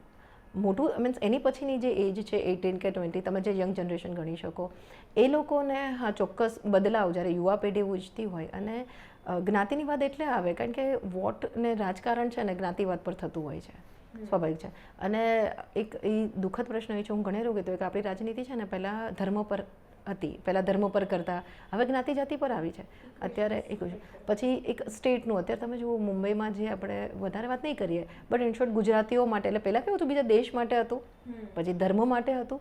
હવે આપણે અંદર સ્ટેટ માટે બી કે ગુજરાતી છે ને મરાઠી છે ને એ પણ હવે લડતા થઈ ગયા. એટલે હવે એક વસ્તુ થઈ ગઈ, પેલું પરિવારવાદ જેવું કે સમાજ છે એ તમારો પરિવાર છે, અને તમારી કોઈ વ્યક્તિ બેઠી હશે તો તમારા પ્રશ્નો સાંભળશે, કારણ કે કોઈ સાંભળવાવાળું તો કોઈ છે નહીં. એમાં પોલિટિક્સ કેટલો ભાગ ભજવે છે? પોલિટિક્સ કરે છે બધું. આજે જે કોઈ પણ વ્યક્તિ આજે ચાલુ કર્યું છે આપણે, જે કોઈ નામું મહારાષ્ટ્રના, તો એ પોલિટિકલ જ છે ને બધું. જેને વિરોધ છે ને પોલિટિકલ છે. હા, કદાચ પછી એ સમીકરણો તમારે આજે કેવું હોય, એ સમીકરણો તમે બનાવવા માંગો છો કે ભાઈ ત્યાં જે સ્થાનિક જે કોઈ બને છે તો એના સમીકરણો માટે લડી નહીં, તમે તમારી માટે તો રસ્તો જ બનાવો છો ને, કે ત્યાંના લોકોને રીઝવવા માટે થઈને. બાકી આજે આપણા દેશમાં આજે તમે આપણા જ લોકો બીજા દેશમાં જઈને વસે છે જ્યારે, અને ત્યારે એમની સાથે જ્યારે પાર્શિયાલિટી થાય છે અથવા કોઈ પણ બને છે ત્યારે આપણે બહુ એવું કહીએ કે ભાઈ ખોટું થાય છે, પણ આપણે અંદર કરીએ છીએ, આપણને નથી દેખાતું કે આપણે ખોટું કરીએ છીએ. એટલે પોલિટિકલ જ છે. હવે આટલા બધા ફેક્ટર્સ, પહેલાં તો આટલા બધા માધ્યમો નહોતા, સોશિયલ મીડિયા નહોતું કે એક જ ક્લિક પર તમને બધું જ સારું નરસું બધું જાણવા મળે, ત્યારે વસ્તુ ઇઝી હતી. પણ હવે યુવાઓ માટે બહુ બધા ઓપ્શન્સ છે, જાણવા, જોવાના, સમજવાના, પોતાની રીતે અર્થઘટન કરવાના. તમને એવું લાગી રહ્યું છે કે હવેની યુવા પેઢી એ ટ્રેડિશનને આગળ લઈ જઈ શકશે? શું તમારી જો વહુ આવશે તો એ ઉપર ઘૂંઘટ લેશે કે નહીં, ચાંદલો કરશે કે નહીં, સિંદૂર પૂરશે કે નહીં? આવા બધા વિચારો તમને ક્યારેક આવે છે? મારો દીકરો 15 વર્ષનો છે ને, કદાચ બહુ આવશે અને એક દસકા પછી આવશે ત્યારનો સિનારિયો. પણ હા, હું ચોક્કસ એક ક્ષત્રિયાણી તરીકે કહું કે એની ઈચ્છા ઉપર ડિપેન્ડ કરશે. પણ જો અમારા વતન પર જઈએ છીએ અમે, અમારા માણસા, અથવા તો હું એવું ઈચ્છીશ ખરા કે એ ચોક્કસ સાડી પહેરે ને માથે ઓઢે. અમારી જે કહીએ ને કે પરંપરા છે ને, એ હું એવું વિચારું કે ફરજ ના બનવી જોઈએ, એની માટે ગર્વ હોવો જોઈએ, એને ખુદને એ ગર્વ હોવો જોઈએ કે હું રાજપૂતાણી છું. બાકી હું પોતે પણ વેસ્ટર્ન પહેરું છું, ડ્રેસને બધું જ, ઇન શોર્ટ મારા ઘરમાં બધું એલાઉડ છે. પણ જો હું સાડી પહેરું છું તો માથે પલ્લું લઉં છું, તો આ મર્યાદા તો કદાચ, જેમ કે મારા ઘરમાં જે કોઈ બહુ આવશે, સ્વાભાવિક છે કે ઘરની અંદર એને એ તો સમજ હશે જ તે કે એક ક્ષત્રિયાણી તરીકે મારી શું ફરજ છે. પણ હા, કોઈ પણ રીત રિવાજ હું એની પર હું માનું કે નવી પેઢી ગણો કે કોઈ પણ વ્યક્તિ પર હું એને બંધ નહીં બેસાડું, પણ એ કરશે તો મને ગર્વ થશે. રાજપૂતાણીની વાત કરી, થોડુંક આપણે ફેમિનિઝમ પર પણ લઈ જઈએ. અને ફેમિનિઝમની વાત આવે એટલે અત્યારના જે પણ ફ્લોસ છે કે ટ્રેન્ડ્સ છે કે એની વાત આવે, મૂવીઝ આવી જાય. મોટાભાગે રાજપૂતાણી છે એ મર્યાદામાં શોભતી હોય છે. એક પર્ટિક્યુલર એના માટેના પણ અમુક નિયમો છે કે જે ખુશી એક સંસ્કાર તરીકે ફોલો કરવામાં આવતા હોય છે જે તે પરિવારમાં. પણ જે રીતે પદ્માવતી ફિલ્મમાં જાહેરમાં ઘૂમર કરવામાં આવે છે, જ્યાં બધા બેઠા હોય છે, એક પબ્લિક ઇવેન્ટની જેમ બતાવવામાં આવે છે, એ બધું સાચું છે? કારણ કે જે વાંચીએ છીએ અને જે જોઈએ છે એના વચ્ચે બહુ મોટો વિરોધાભાસ છે. વિરોધ હતો એટલે તો આખો વિરોધ થયો. આજે કેવું છે, ઇતિહાસ છે ને બહુ પેચીદો છે, પણ હા અમારી સંસ્કૃતિ છે ને એ બહુ ક્લિયર છે. પહેલાંનું બંધારણ, અને એ હજી હાલમાં પણ છે. અને ઘૂમર આમાં કેવું છે ખબર છે, પહેલાં તો એક પેઢી મેં કીધું ને, એક જે વચલી કડી છૂટી જાય ને એટલે બધું ધીરે ધીરે બધું વેરવિખેર થઈ જાય. આજની તારીખે પણ ઘૂમર એ એવી વસ્તુઓ છે કે તમે જ્યારે ઘૂમર કરો ને તો પહેલી વાત તો તમારી નજર ક્યારે પણ તમારી સામે જે બેઠા છે ને એ લોકો સામે નજર ના હોય, કાં તમે તમારા હાથ સામું જુઓ કાં તમારા પગ સુધી નજર હોય. જે ગીત પણ વાગે છે એ ગીત તમે ગાઈ ન શકો. ઘૂમર છે એમ બધા જ જે કોઈ નૃત્યો છે, ગરબા બી છે, અને બધા એની પોતાની એક ઓળખ છે, એક સંસ્કૃતિ છે. પુરુષોની સામે ન કરવું. પણ અમારો તો સમય એવો હતો, હું આજની મારી વાત કરું ને કે અમારે માણસા મારા વતનમાં આજે પણ હું જો જાઉં છું તો હું ઘૂમટામાં રહું છું. આજે પણ હું માણસા જો જાઉં છું તો મારી લાજ જ હોય છે. અને વડીલોની લાજ કાઢવી તો એ તો એક મર્યાદા છે. અને એ જે ઇતિહાસમાં કે પહેલાંની વાત કરો તો કોઈ પણ પરંપરા હોય ને એ દરેક પરિવારની રૂઢિ હોય. એ માત્ર ક્ષત્રિય સમાજ નથી, બીજા પણ સમાજ એવા છે કે હજી બી એ સમાજની સ્ત્રીઓ પણ માથે ઓઢે છે. આ પટેલ સમાજના કોઈ પણ તો મોટી ઉંમરના બા હશે એને માથે ઓઢેલું ગુજરાતી સાડી, અને આપણું ગુજરાતી જે પરંપરા છે. ક્ષત્રિય સમાજમાં સૌથી સારી વસ્તુ ગણી શકાય કે સ્ત્રીની જે મર્યાદાઓ હોય. હવે આજે તમારા શરીરના અમુક અંગો માટે તમે જો વધારે કોન્શિયસ રહ્યો છો તો એમાં ખોટું શું છે? આજે કદાચ હું માથે ઓઢીને હું સાડી પહેરું છું તો માથે ઓઢું છું, મને ગમે, હું કમ્ફર્ટ ત્યારે રહી શકું કે હું જ્યારે જાહેરમાં ઊભી છું ત્યારે મારો કોઈ મને અપિયરન્સ મારું મને કમ્ફર્ટેબલ લાગે કે કોઈ માણસની નજર મારી પર પડશે તો મારા શરીરના દરેક અંગ ઢંકાયેલું હશે તો મને કમ્ફર્ટેબલ ફીલ થશે. ઇતિહાસને બહુ મીન્સ મરોડીને એટલે બતાવવામાં આવે કે કેવું હોય કે લોકોને જોવાનું હોય. તો તમે પદ્માવત મૂવીની વાત કરો તો એ મૂવીમાં કેવું હતું કે કોઈ પણ મૂવી છે ને કોન્ટ્રોવર્શિયલ બને ને પછી એને વ્યૂ મતલબ લોકોને કુતૂહલતા થાય કે શું છે. ઇતિહાસમાં કદાચ ટાઈમલાઈન બદલાવે ને તો ચાલે કે ચલો કંઈક સમય એને આખો પાછો કર્યો, કોઈ જગ્યા આગી પાછી કરી, પણ આખો ઇતિહાસની જે અમારી ગરિમા હોય એને તમે તોડી મરોડીને બતાવો. હવે અમારી જે જોહર કરવાવાળી અમારી એ સંસ્કૃતિ કે સ્ત્રીઓ, અને હું તમને એ પણ કહું કે જોહર માત્ર ક્ષત્રિયની જ્યારે 16,000 રાણીઓ સાથે હતા એમ દાસીઓએ પણ જોહર કર્યું હતું. તો કદાચ દાસીઓએ કંઈ ક્ષત્રિયાણી તો નહીં જ હોય બધા. એટલે આ તો એક પરંપરા ભારતીય સંસ્કૃતિની મર્યાદા છે. પછી એ માત્ર ક્ષત્રિય સમાજની મર્યાદા નથી, તમારી પહેરવેશની મર્યાદા. હું એવું નથી કહેતી કે વેસ્ટર્ન ના પહેરવા જોઈએ, હું પણ પહેરું છું, પણ એની એક મર્યાદા હોય એ જાળવવી જોઈએ. બિલકુલ. ઓકે, તમે જોહરની વાત કરી, ખૂબ જ પીડાદાયક આ પ્રથા હતી અને અમુક એવા મજબૂરીવશ સંજોગોમાં કરવામાં આવતું એવું ફિલ્મમાં પણ બતાવવામાં આવ્યું. પણ એવું પણ કેમ થતું હતું, એવો સવાલ ના થાય તમને એઝ અ મહિલા? ના, મને બિલકુલ ન થાય, કારણ કે જો કદાચ જોહર ન કર્યું હોત તો એની પછીની જે પીડા હોત ને એ વધારે અસહ્ય હોત. મુગલોના સમયમાં કે તમારું બધું સામ્રાજ્ય જતું રહે, તમારી માથે કોઈ તમારો પોતાનો પુરુષ ઇન શોર્ટ વડીલ નથી કે તમારા હસબન્ડ નથી, અને તમે પેલું કહેવાય ને કે તમારું કોઈ ભવિષ્ય જ નથી, આગળ તમારી સાથે શું થવાનું છે. તો એ જે પીડા છે એની કરતાં તો હું એવું માનું કે એ જે પીડા જે લીધી હતી જોહર, મતલબ ઇન શોર્ટ પોતાનું જીવન ટૂંકાવ્યું, તો એ કદાચ વધારે ઓલું હોય ને. અને પહેલાંની સ્ત્રીઓ કેટલી સ્વમાની હતી કે હાલમાં બી કદાચ કોઈ બી સ્ત્રી, અને હું તો બહુ ઘણીવાર બધા આની પર ડિબેટ કરતા હોય, ઘણા બહુ ફેમિનિઝમનું મીન્સ જે રીતે ટેગલાઇન લગાડીને કહેતા હોય, પણ હું એવું માનું છું કે કોઈ પણ સ્ત્રી હોય, કોઈ પણ સંસ્કૃતિની હોય, માત્ર ક્ષત્રિય સમાજ નહીં, એક પતિ માટે જે વિચારે અથવા એક પુરુષ માટે વિચારે એ ઓબ્વિયસ છે ને નેચરલ છે. એ આપણી સંસ્કૃતિ, ભારતીય સંસ્કૃતિ એટલીસ્ટ નથી, કોઈ પણ સમાજની નથી. તો તમે બીજા કોઈને તમે તમારો શરીર આપી શકો, સોંપી શકો એવું સિચ્યુએશન જ પોસિબલ નથી, ત્યારે તમે એ સ્વીકારો છો. તો અને સતી પ્રથા હતી ત્યારે પણ કે ભાઈ અંગ્રેજો હતા તો જે પરિણામ કે પતિ નથી રહેવાનું પછી તમારું શું થવાનું તમને ખબર નથી, એ પીડા કરતાં તમારા પતિ સાથે જવું એ પીડા વધારે યોગ્ય હતી. તો પછી આ બધી જે પ્રથાઓ છે, જે ટ્રેડિશન છે, એ ક્યાંક મહિલાને હંમેશા સરેન્ડર પોઝિશનમાં જ રહેવું એવી વસ્તુ નથી બતાવતી? એમાં કંઈ સરેન્ડરની વાત જ નથી. હું આપને કહું ને કે પહેલાંના સમયમાં કદાચ મહારાણી પદ્માવતીને જોવો અથવા કોઈ પણ મહારાણીઓને તમે યાદ કરો તો પેલે તમે સભાઓ વિડીયોમાં જોતા હશો ને તો તમે જોયું હશે કે સિંહાસન હોય તો રાજાનું સિંહાસન હોય તો પેરેલલ મહારાણીઓના સિંહાસન પણ હતા. અથવા કાં પછી જો કદાચ સિંહાસન નથી અને લોકો એમને ન જોઈ શકે, એક ઉંમર પછી જ્યારે રાજમાતાનું બિરદું એ મળતું એમને ત્યારે એ જાહેરમાં આવીને બેસતા સાથે દીકરા સાથે. પણ જ્યારે રાણી તો એમના ઝરૂખાઓમાંથી પણ એ સભા એ જોતા. એટલે મને ઘણીવાર ન સમજાયું, બધા એવું કહે ને કે સ્ત્રીને બહુ બંધનમાં રાખવામાં આવતી, આ કરવામાં આવતું. એવું બિલકુલ નહોતું. એ ટ્રેન્ડને ઉલટાનું વચ્ચે કેવો સમય આવી ગયો કે એના ઓલા પુરુષ પ્રધાન કરીને દબાવવામાં આવી સ્ત્રી સમાજને. બાકી ઝરૂખામાંથી જોઈને દરેક નિર્ણયોમાં સ્ત્રી સાથે રહેતી, પૂછવામાં પણ આવતું. આ કદાચ પૂછવા મીન્સ જ્યારે વાત કરો આઝાદીની વાત કરો તો મહારાજા કૃષ્ણકુમારસિંહે એવું કીધું હતું કે મારો જે રાજ્યો છે એ હું આપવા તૈયાર છું, મારા જે ગામો છે, પણ જે દાયજામાં જે આવેલું છે, મહારાણી સાહેબ જે લાવેલા છે એની માટે મારે એમની પરમિશન લેવી પડે. તો આ તો હતું જ તે, પણ આપણે છે ને પેલું સોકોલ પુરુષ પ્રધાનને જે એક આખું કલ્ચર આવ્યું ને એમાં એ દબાવી દેવામાં આવ્યું છે. બાકી સ્ત્રીને તો પહેલેથી જ એટલું સ્વતંત્ર હતો. અને હું જે સમાજથી તો કદાચ આજે બદલાવ છે તો આજે હું તમારી સામે બેસી શકી છું, તો પછી એ સૌથી મોટો બદલાવ છે. ફરીથી મને જે ક્યુરિયસ ક્વેશ્ચન્સ થઈ રહ્યા છે કે જૌહર પ્રથા એટલે એક પ્રકારે તમે ક્વિટ કરી દીધું. અત્યારે પણ ઘણી બધી પરિસ્થિતિઓ એવી આવતી હશે કે જે એક મહિલા કામ કરવા માંગે છે અથવા કંઈક નવું કરવા માંગે છે, તો એની સામે પણ ઘણા બધા રિસ્ટ્રિક્શન્સ છે, ચેલેન્જીસ છે. તો શું અત્યારે પણ જૌહરના અલગ અલગ પ્રકારો અથવા મોડિફિકેશન્સ આવી ગયા છે કે ભાઈ તમને જો અનુકૂળ ના થતું હોય અથવા તમને એવું લાગતું હોય કે સરેન્ડર કરી દેવાનું છે તો તમે ત્યાંથી ક્વિટ કરી દો? શું એવી કોઈ માનસિકતાને જન્મ આપવાની આ પ્રથા તો ના કહી શકાય ને? જૌહરનો મતલબ ક્યારે ક્વિટ હતો જ નહીં. મેં જેમ આપને કીધું એમ કે એ સમય એવો હતો કે તમે કદાચ કરીને તમે સ્ત્રી સાથે શું કરી શકે, તમારી પર પરપુરુષની નજર પડે અથવા તમારે એનું તાબે થવું પડે.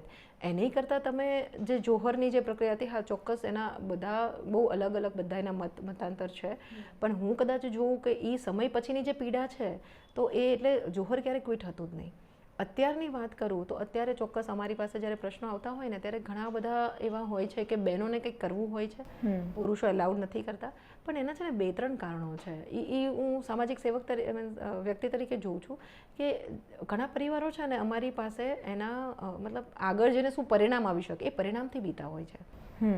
તમારા ઘરની દીકરી 100% સારી છે, સંસ્કારી છે, તમે એને બહુ સારા સંસ્કાર આપ્યા છે, નાનપણથી તમે એને ઉછેર આપ્યો છે, પણ તમે જે વર્ગમાં જાઓ છો ને એ વર્ગની તમને ખબર નથી. એટલે ક્યારેક પુરુષ એટલે માતા પિતા તરીકે એમને ચિંતા હોય ભવિષ્યની, એવું પણ હોય છે. ઘણા મેલ ઈગો પણ હર્ટ થતા હોય લોકોના કે અચ્છા હું કરું છું તો એનાથી વધારે સ્ત્રી કરે તો એ મેલ ઈગો હર્ટ થતા હોય છે.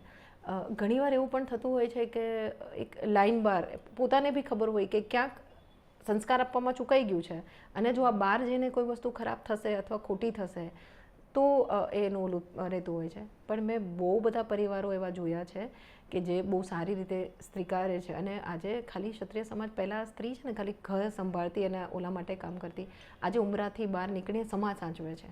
આજે તમે જોઈ લો, રાજકારણના ક્ષેત્રમાં ગણી લો, વિજ્ઞાનના ક્ષેત્રમાં ગણી લો, અર્થતંત્રમાં ગણી લો, તો બહુ સારા સ્ટેજ પર ક્ષત્રિય સમાજની સ્ત્રી અથવા આપણી ભારતીય બધી સ્ત્રીઓ છે. એટલે એ બદલાવ હવે નથી. તમે પોતે એક બહુ મોટું ઉદાહરણ છો, કારણ કે જે આંદોલનનો ચહેરો તમે રહ્યા છો એ આંદોલન એટલું ઇઝી ન હતું. સામે પાવરફુલ વ્યક્તિઓ હતા, શાસકો હતા, અને એ સમયે એક મહિલા ચહેરો જે આંદોલનમાં એકદમ પ્રોમિનન્ટ અને ડિસિઝન મેકિંગ પોઝિશન પર રહ્યો છે, કેવી રીતનો એ એક્સપિરિયન્સ હતો? તમે કીધું કે મેલ ઈગો વારંવાર ક્લેશ થતા હોય, તમે પોતે એકલા મહિલા સભ્ય હતા એ આખી સમિતિના, તો ક્યાંક ડિફરન્સ ઓફ ઓપિનિયન અથવા તમારા ઓપિનિયનને ટેકન ફોર ગ્રાન્ટેડ લઈ લેવામાં આવ્યું હોય just because of this male ego, એવા કોઈ અનુભવો થયા છે તમને? ના, બિલકુલ નહીં. આંદોલન એક કેવી વસ્તુ હતી ખબર છે? મેં આપને કીધું ને કે મારા સ્વભાવ પ્રમાણે હું વારે મંચ પર એવું બોલતી કે ભાઈઓ લડી લેશે, મારી જરૂર નથી. પણ સર્ટન લેવલ પછી એમ થયું કે ના, હવે અમારી પૂરી ભાગીદારી આમાં જરૂરી છે, કારણ કે વાત મહિલાઓ પર જ હતી. હા, બીજું કેવું હતું કે તમારી ફરજ કે તમે જે વાત કરો છો ને કે મેલ ઈગો, મને બહુ ફેક્ટ વસ્તુ કહું, મારા સંકલન સમિતિના જે સભ્યો જે હતા એ બધા જ વડીલો હતા. કદાચ હું યંગેસ્ટ હતી અને બીજા બધા પુરુષો હતા. એટલે મને છે ને એક દીકરીની જેમ, અને બીજું આ દરેક ચહેરાઓ કેવા હતા કે અમે વર્ષોથી સાથે સામાજિક જીવનમાં કામ કરતા હતા. એટલે એ દરેક ચહેરાઓ નિર્ણયમાં હું વાત કરું ને કે આમાં કેવું હતું, ભલે ત્યારે બહુ બધા કોન્ટ્રોવર્સી બનતી હતી, બધા પોતાની રીતે બધું બોલતા હતા, પણ સંકલન સમિતિ અમારા કોઈ પણ એક સભ્યનો અવાજ ક્યારે અલગ નહોતો થયો. કદાચ અમે જ્યારે સીએમ હાઉસે બેઠા હતા ત્યારે પણ અમે કીધું હતું કે તમે અમને દબાવવાની કોશિશ કરશો ને તો કદાચ તમે કોઈ રીતે, ચલો કોઈ પણ ઓલા રીતે દબાવી દીધી, ગ્રાઉન્ડ લેવલના માણસો નહીં માને. અને એ લોકોએ અમારી પર બહુ વિશ્વાસ મૂક્યો હતો. દરેક નિર્ણયો કે કેવું હતું કે ભાઈ જો રૂપાલા સાહેબની ટિકિટ જ નથી, અમે પહેલાં શરૂઆતમાં કેવો હતો, એક ફેઝ એવો હતો કે અમે ભાજપની વિરોધમાં એક શબ્દ નહોતા બોલતા ત્યારે પણ કેવું જે એક એવો વર્ગ હોય જેને હંમેશા વિરોધ જ કરવો હોય ને, તો ત્યારે લોકોનો વિરોધ એ રીતનો હતો કે આ લોકો ભાજપનો નથી બોલતા અને રૂપાલાનો જ બોલે છે, બધા તો ભાજપના માણસો છે. પછી જ્યારે ટિકિટ રદ નથી થતી પછી અમે નિર્ણય, બધી સમાજની સંસ્થાઓ ભેગી થઈને નિર્ણય લીધો કે ના ચલો વિરોધમાં. કારણ કે અમે જ્યારે સીએમ હાઉસ બેઠા હતા ને ત્યારે અમને ઘણા બધા એવા મેસેજીસ આપણે જોયા હશે, મીડિયા છો તો આપ વધારે નોંધ લીધી હશે કે જોજો વહેંચાઈ ન જતા, જોજો આ ન કરતા, હવે નમવાનું નથી, હવે નમવાનું નથી. તો સ્વાભાવિક છે કે જ્યારે પાર્ટી પાસે સત્તા છે, એમના આંતરિક પ્રશ્નોના લીધે એ આખા સમાજને નજરઅંદાજ કરી શકે એ સમયે, તો એના અગેન્સ્ટ લડ્યા સિવાય કોઈ ઓપ્શન નહોતો. તો એ નિર્ણય છે એ બધાનો સંમતિ માત્ર, કારણ કે કેવું હોય, સંકલન સમિતિ ખાલી નિર્ણય નહોતી લેતી, લોકો ભલે ગમે તે વાતો કરતા હતા, દરેક નિર્ણયો સંકલન સમિતિના મૈન સભ્યને જેટલી પણ તાલુકા જિલ્લાની સંસ્થા હતી એની સાથે વિચાર વિમર્શ કરીને નિર્ણયો લેવાતા હતા.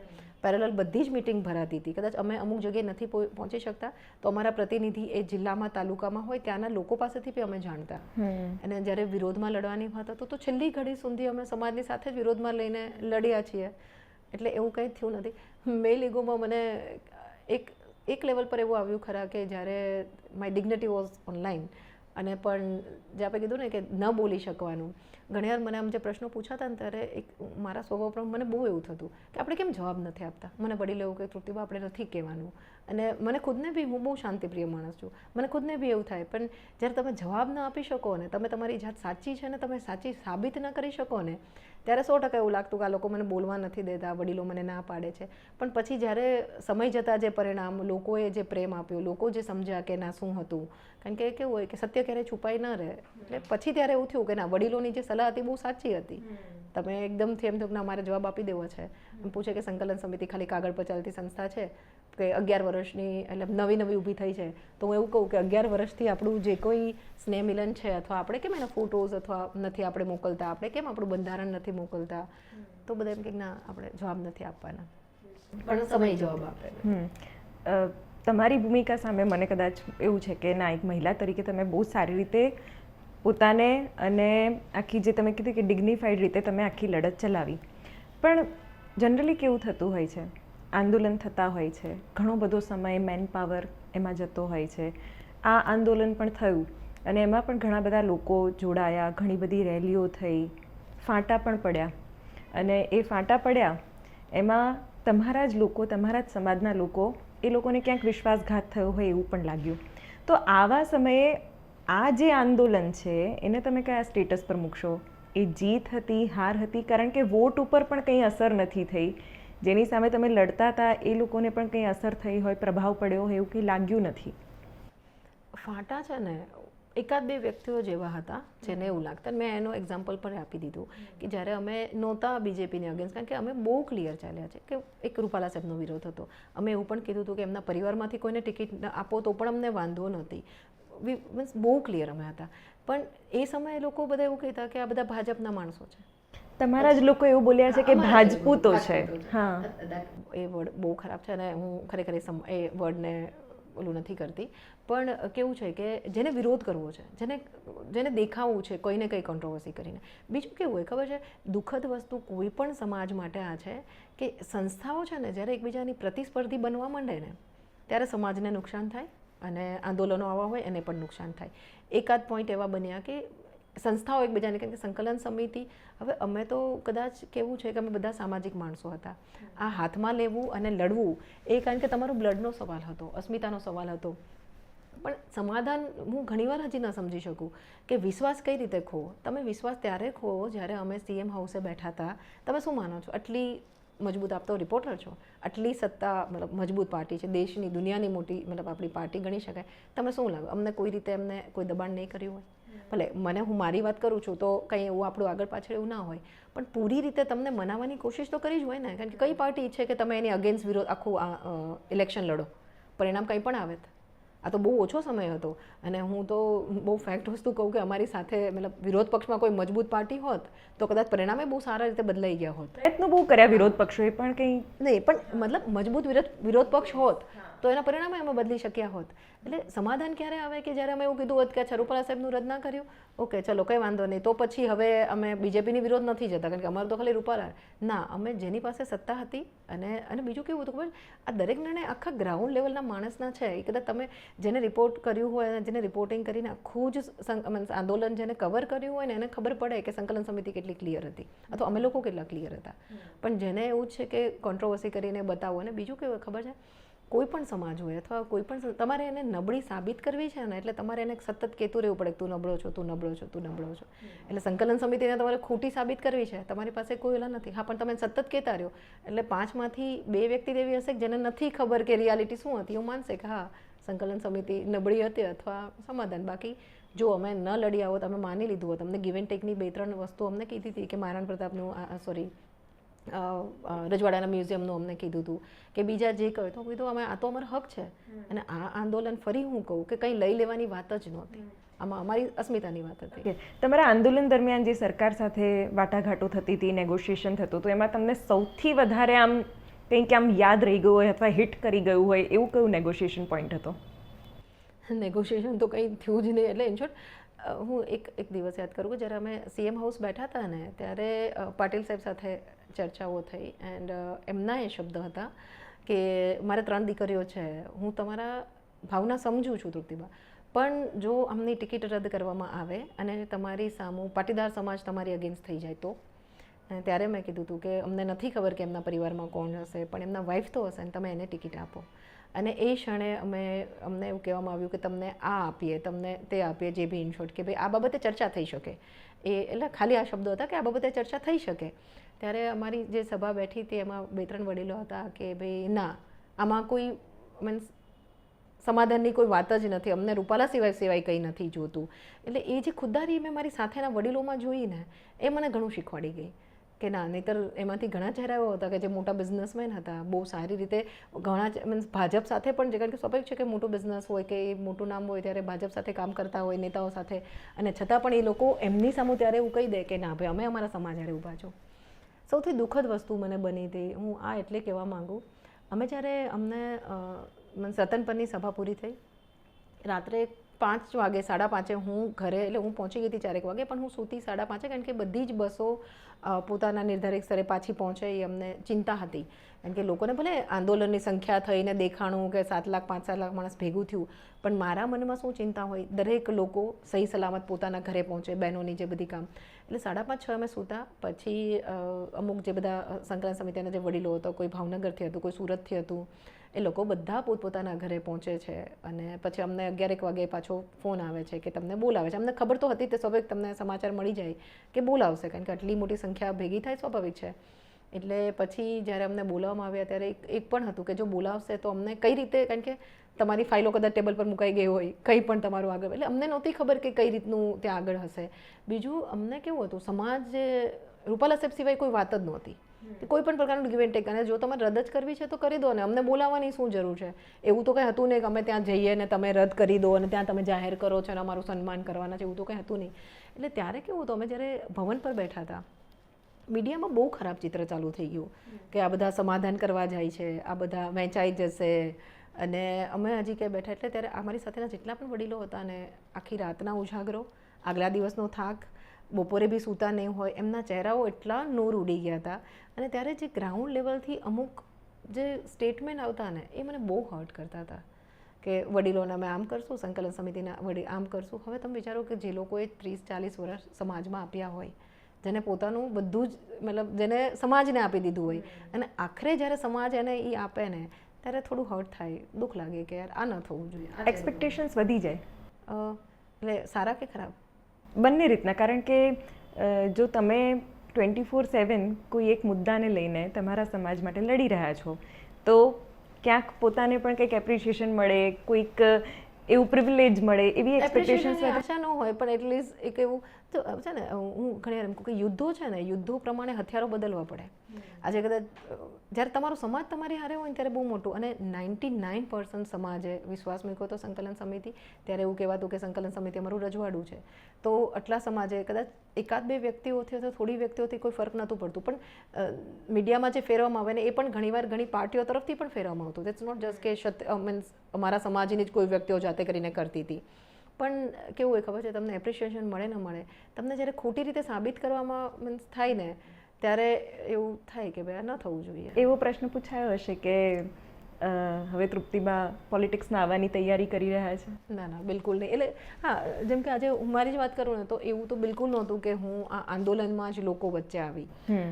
હું છેલ્લા 12 થી 15 વર્ષથી સામાજિક જીવનમાં છું, અને મારા સમાજની બધી જ સંસ્થાઓ મને ઓળખતી હતી, કારણ કે ઓલરેડી હું સંકલન સમિતિનો મહિલા પ્રમુખ તરીકે ફરજ નિભાવતી હતી. મારું બીજું વર્ષ કાર્યરત છે, અને ગ્રાઉન્ડ લેવલે પણ હું કામ કરું છું. આપ મારી કદાચ ફેસબુકમાં પ્રોફાઇલ જોશો તો તમને 10 વર્ષ પહેલાંના પણ મારા સામાજિક કાર્યો મળશે, અથવા મારા, એટલે એવું તો કંઈ હતું નહીં. પણ હા, ઘણા બધા જેમ આંદોલનના ચહેરાઓ રાજકારણમાં જતા હોય તો લોકોને એવી અપેક્ષાઓ હોય કે ભાઈ અચ્છા આની તૈયારી કરે છે. તો તમને શું રોકી રહ્યું છે? તમને કોઈ ડર છે, એવો કોઈ ઇન્ટરનલ ફિયર હોય? ના, બિલકુલ નહીં. પણ હું એવું માનું કે રાજકારણ કરતાં સમાજકારણ વધારે સરસ છે. સત્તા કરતાં જે સન્માન મળે છે સમાજમાં, અને હું મારા સમાજને મારો પરિવાર ગણું છું, એટલે હું એમની માટે કામ કરી શકું તો ઇનફ છે. એટલે ક્યારે એવી ઈચ્છા નથી થઈ. તમે બહુ જ અત્યારે પણ તમે જે રીતે ગ્રેસફુલી બધી વસ્તુઓનો આન્સર આપી રહ્યા છો, હું આંદોલનના ચહેરા તરીકે કરતાં પણ આંદોલનનો એકમાત્ર ગ્રેસફુલ ચહેરો કે જેના કારણે એક ગ્લેમર ફેક્ટર પણ એડ થતું હતું આંદોલનમાં. It's a different perspective. હું મીડિયાની નજરે પણ જોતી હતી અને લોકોની નજરે પણ જોતી હતી. લોકો એવી ચર્ચા કરે કે આજે તૃપ્તિબાએ કઈ સાડી પહેરી છે, અથવા આજે તૃપ્તિબા કયા ગેટઅપમાં આવશે. ઇટ્સ વેરી ગ્રેસફુલ, અને હું તમને એક કોમ્પ્લિમેન્ટની રીતે કહું છું કે ઇટ વોઝ વેરી ડિસન્ટ, અને તમે બહુ સારી રીતે પોતાને કેરી કરીને આવતા હતા.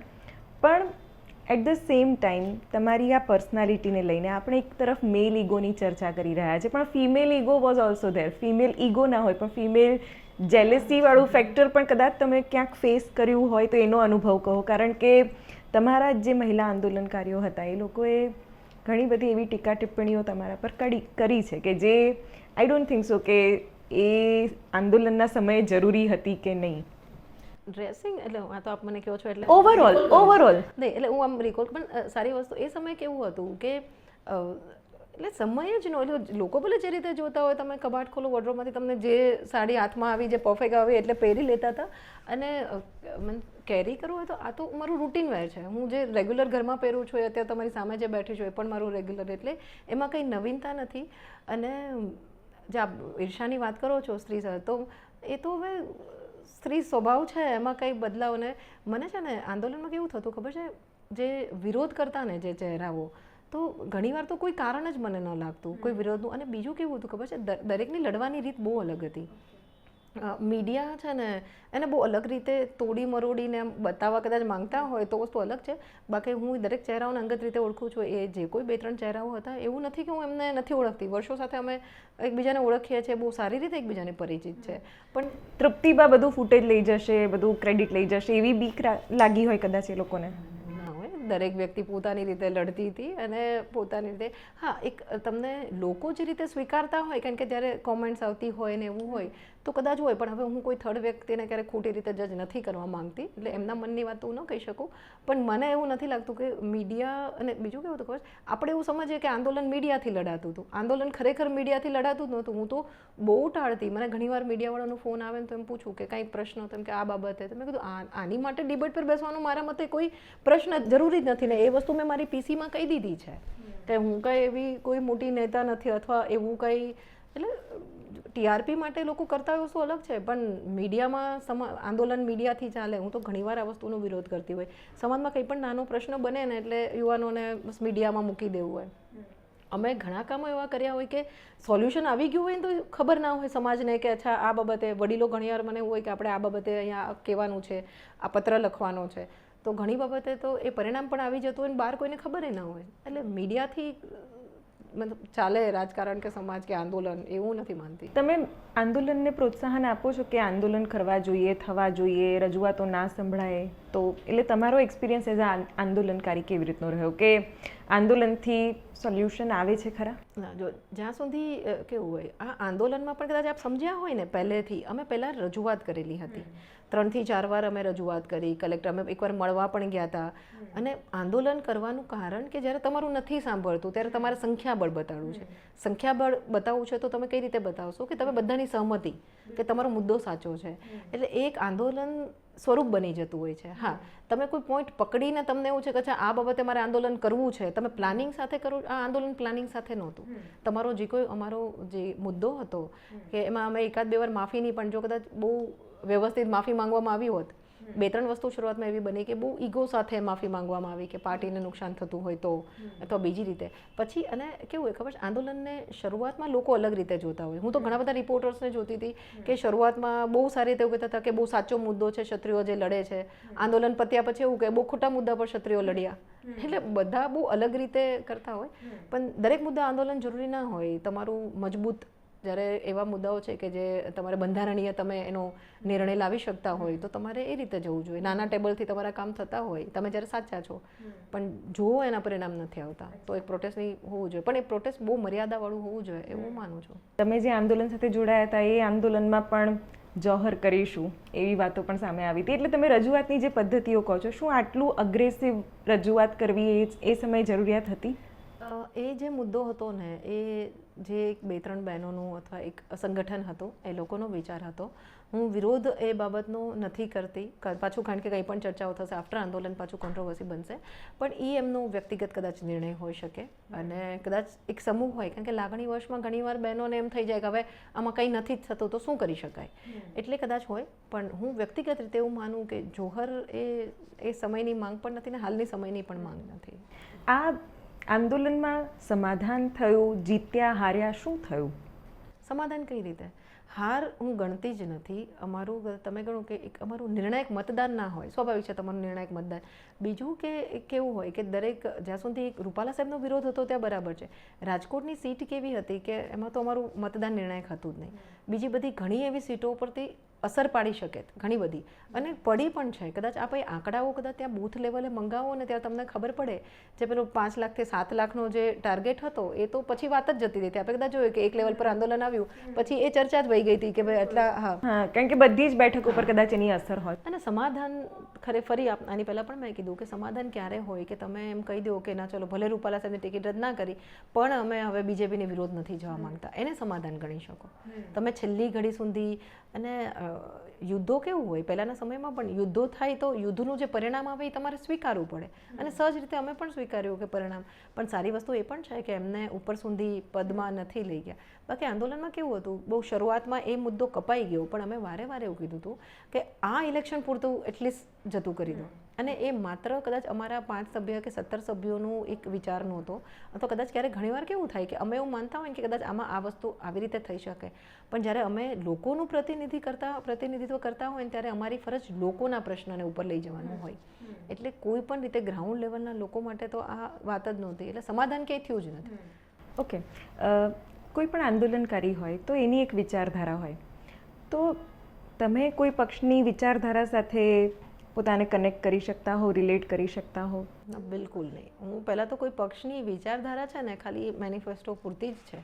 તમે પણ એક પત્રકાર તરીકે કદાચ મારી વાત સ્વીકારશો કે કોઈ પણ પક્ષ એમ કહે છે કે અમે આ વિચારધારાથી ચાલીએ છીએ. હા, મૂડીવાદી વિચારધારા હોય તો એ નથી યોગ્ય. અથવા ઘણી બધી વસ્તુ છે કે જ્યારે તમે નફરતની રાજનીતિ કરો છો, હા, તમને જ્ઞાતિ ગૌરવ હોવું જોઈએ, તમારું ધર્મનું ગૌરવ હોવું જોઈએ. મારા માટે બહુ બધા, કારણ કે હું કેવું છે કે હું દરેક પાર્ટીના નેતાઓ સાથે પારિવારિક સંબંધો ધરાવું છું. એટલે ઘણીવાર આની સાથે જોયું તેમ કે તૃપ્તિબા તો બીજેપીમાં છે, આમ આદમી પાર્ટીનો કોઈ નેતા મળી ગયો તો તમને જોડતા હોય.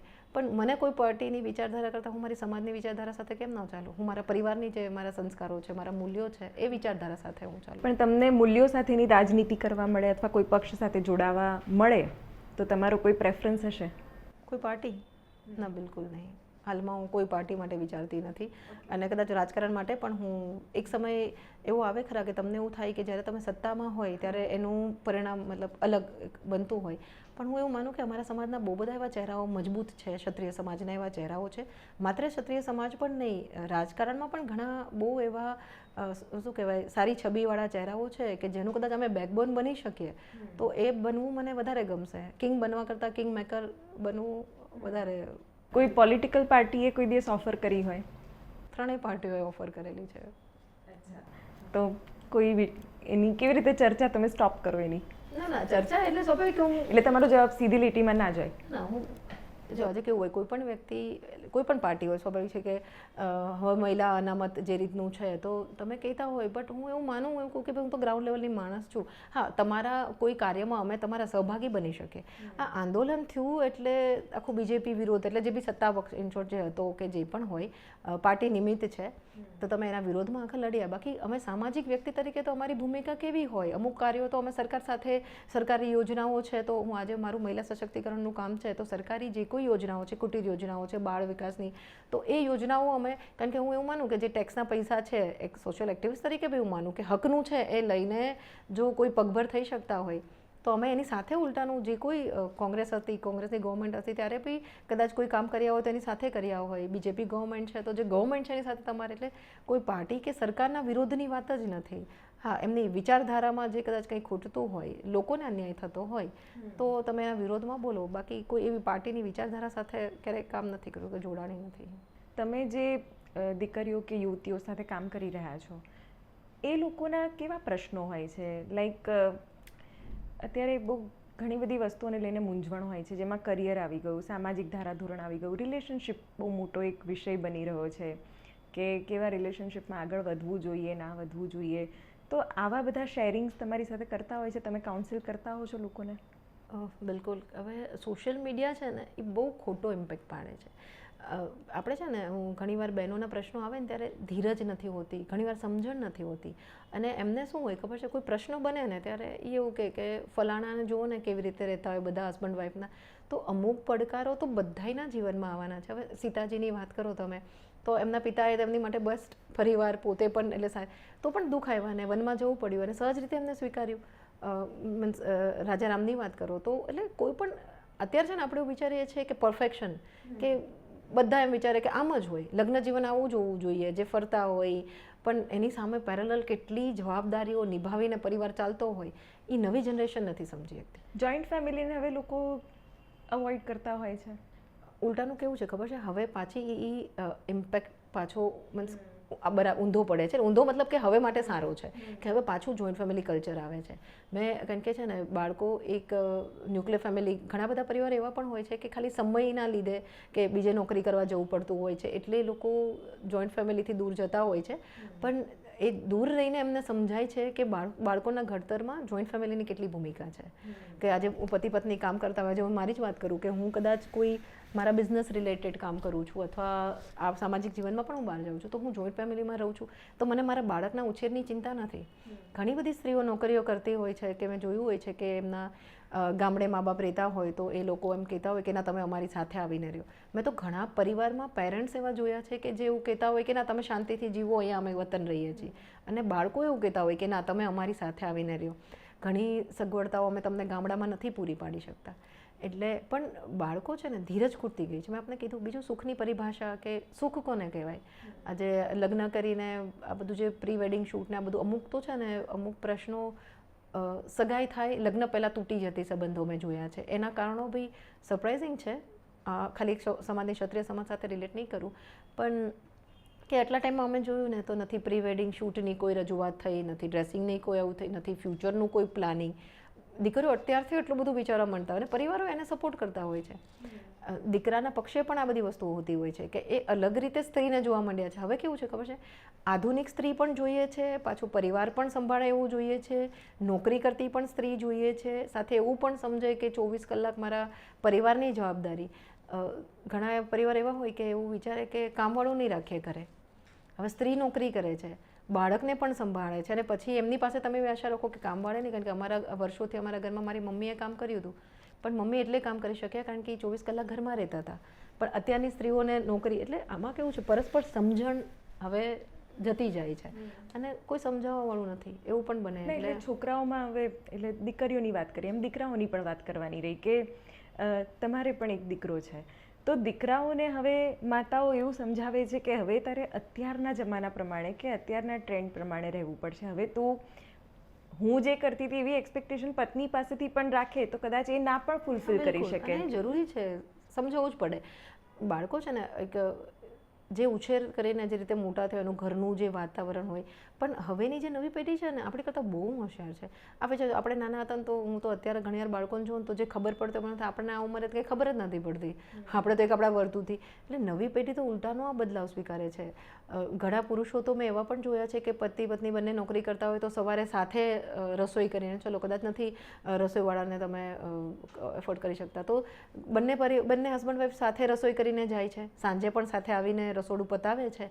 તો એટલી સમજણ પણ હવે મીન્સ પેઢી કેળવે છે અને આર્થિક જે સંકળામણ જે ભોગવે છે ને એના લીધે હવે કારણ કે સમજાય છે કે જો પત્ની પણ કામ કરશે તો એની માટે સારું રહેશે. અને બીજું કે સુખી હવે બધાને છે ને સુખ જોઈએ છે. કોરોના પછી છે ને બધા જ પરિવારની વેલ્યુ પાછા સમજ્યા છે કે પરિવાર એટલે શું. કારણ કે એ સમય એવો હતો કે માત્ર તમારા જ પોતાના જ તમને કામ આવતા હતા. બીજા દૂરના સંબંધો, સોશિયલ મીડિયાના સંબંધો એ કરતાં તમને પરિવારના જે લોકો એટલે પરિવારની ઉલટાનું હું એવું સમજું કે કોરોના પછી અથવા જે કોઈ બી અમુક સમય પછી તો એ પાછું આવ્યું છે કલ્ચર.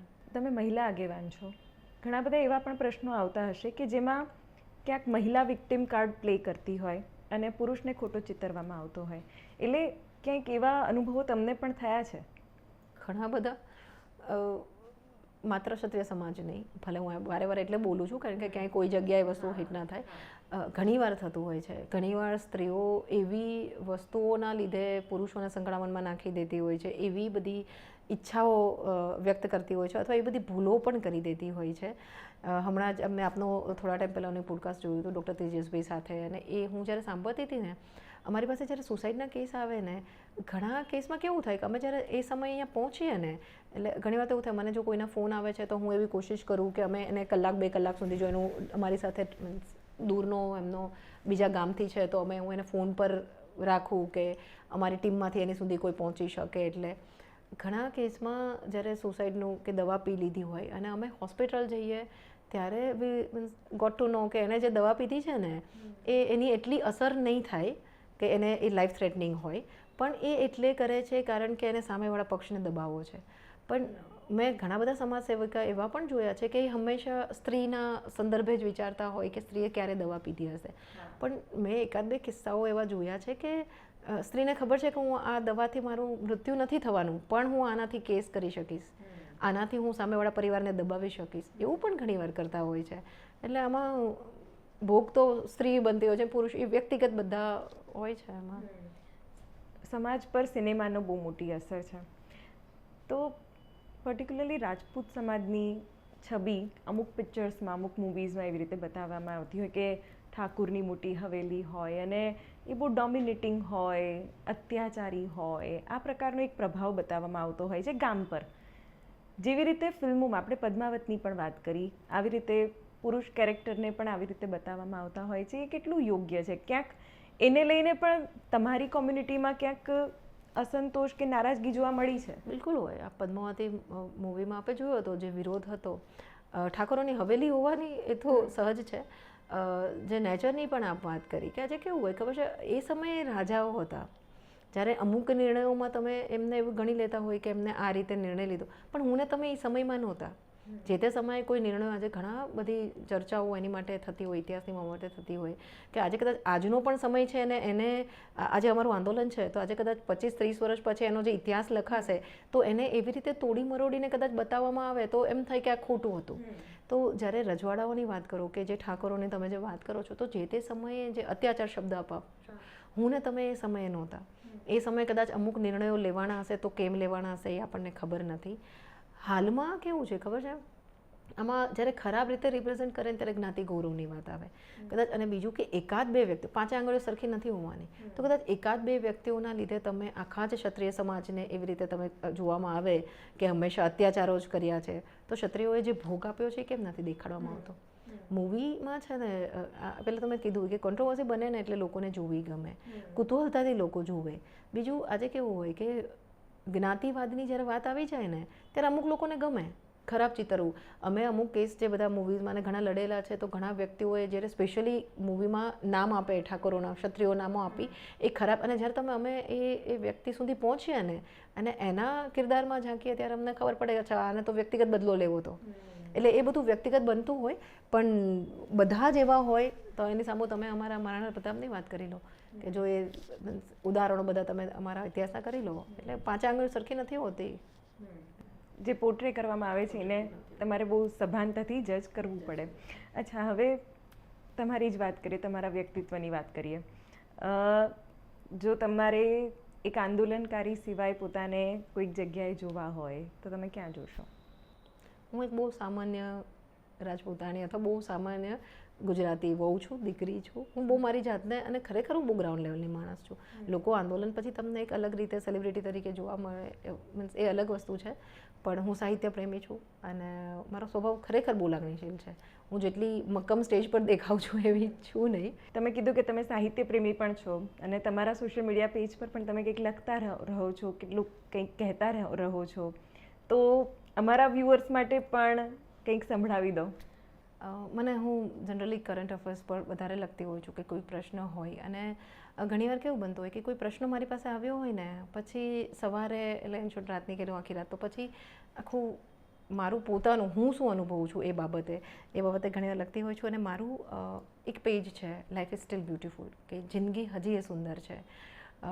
બહેનોના પ્રશ્નો અથવા કોઈ પણ સામાજિક પડકારો જ્યારે લોકોના જિંદગીમાં આવતી હોય ને ત્યારે હું વારે વારે એ ટેગલાઇન દરેકને એવું કહું કે દુઃખ કોની જિંદગીમાં નથી આવ્યું, બધાની જિંદગીમાં કંઈક ને કંઈક હોય.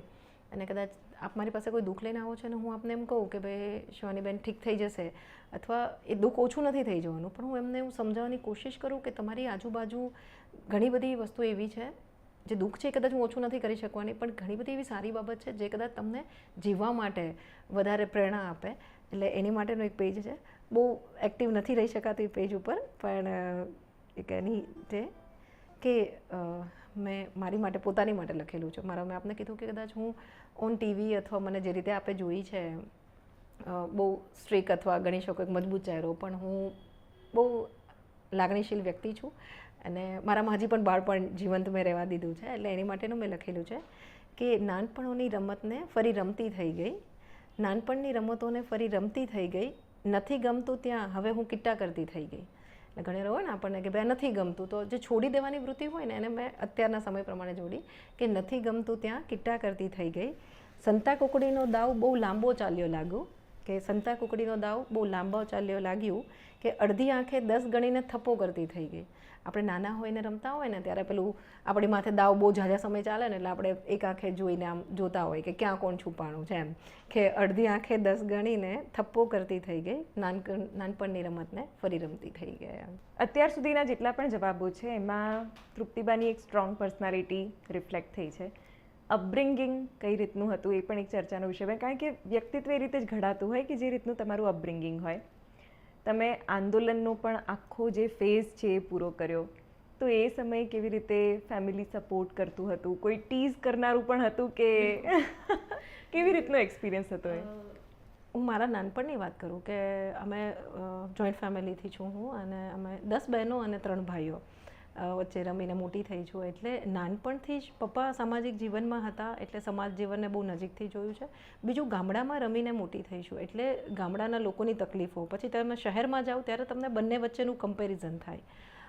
સ્કૂલમાં હતી ત્યારે પણ હું વાઇસ જીએસ હતી અને લેવી લીડરશિપ ગમતી ત્યારે પણ કે ભાઈ હું કરીશ. અને જે તમે ટીચિંગની વાત કરી, અમે 10 બહેનો છીએ અને હંમેશા થતું હોય, આજે તમે કદાચ કેવું હોય એક લેવલ પછી તમે જે વાત કરી કે સેલિબ્રિટી તરીકે તમને લોકો જોતા હોય, એક અલગ રીતે જોતા હોય, પણ મારા જિંદગીમાં કદાચ કહું ને કે બેકબોન ગણી શકાય, અથવા પેલું કે બંદૂકના નાળચે બોલાવેલા શબ્દો. બટ ઇન શોર્ટ ઘણીવાર મારા બહેનો એવું કહેતા હોય કે તને ક્યારે પૂછે ને તમને કે મને સ્વીટી કે ગરવા, કે તને કોઈ પૂછે ને કે તમારા જિંદગીમાં કોણે તમને મતલબ સપોર્ટ કર્યો છે, તેમ કે તારે એમ કહેવાનું કે અમારા બહેનોએ બહુ સપોર્ટ કર્યો છે. સો બહુ સારો પરિવાર છે. અમે કાકા દાદાના બહેનો એવી રીતે રહ્યા છીએ, ભાઈ બહેનો, કે અમને ક્યારે એવી થયું જ નથી કે સગા બેન છે કે નથી. જોઈન્ટ ફેમિલીમાં રહેવું. અને બીજું કે હાલના અમારા જે વતન છે મારું ચુડાસમા પરિવાર, તો અમારા કાકા દાદાના કુટુંબમાં પણ એટલો જ સંપ છે કે જે લોકો હંમેશા મારી સાથે. આંદોલનમાં કેવું થતું, તમારો ફોન આઈબીમાં હોય એટલે હું બહુ લિમિટેડ લોકો સાથે સંપર્ક કરતી. ક્યારેક એવું પણ થાય કે એ લોકોને એવું હોય કે આ આઉટપુટ છે, તમે એને આપીએ થોડું ઇનપુટ કે કંઈ વાત હોય, ત્યારે હું એવોર્ડ કરતી હોય, કારણ કે મને એમ થાય કે બિનજરૂરી મારી સાથે સાથે કોઈ વ્યક્તિને પ્રોબ્લેમ ના થાય. પણ પરિવારે બહુ સારી રીતે સપોર્ટ કર્યો છે.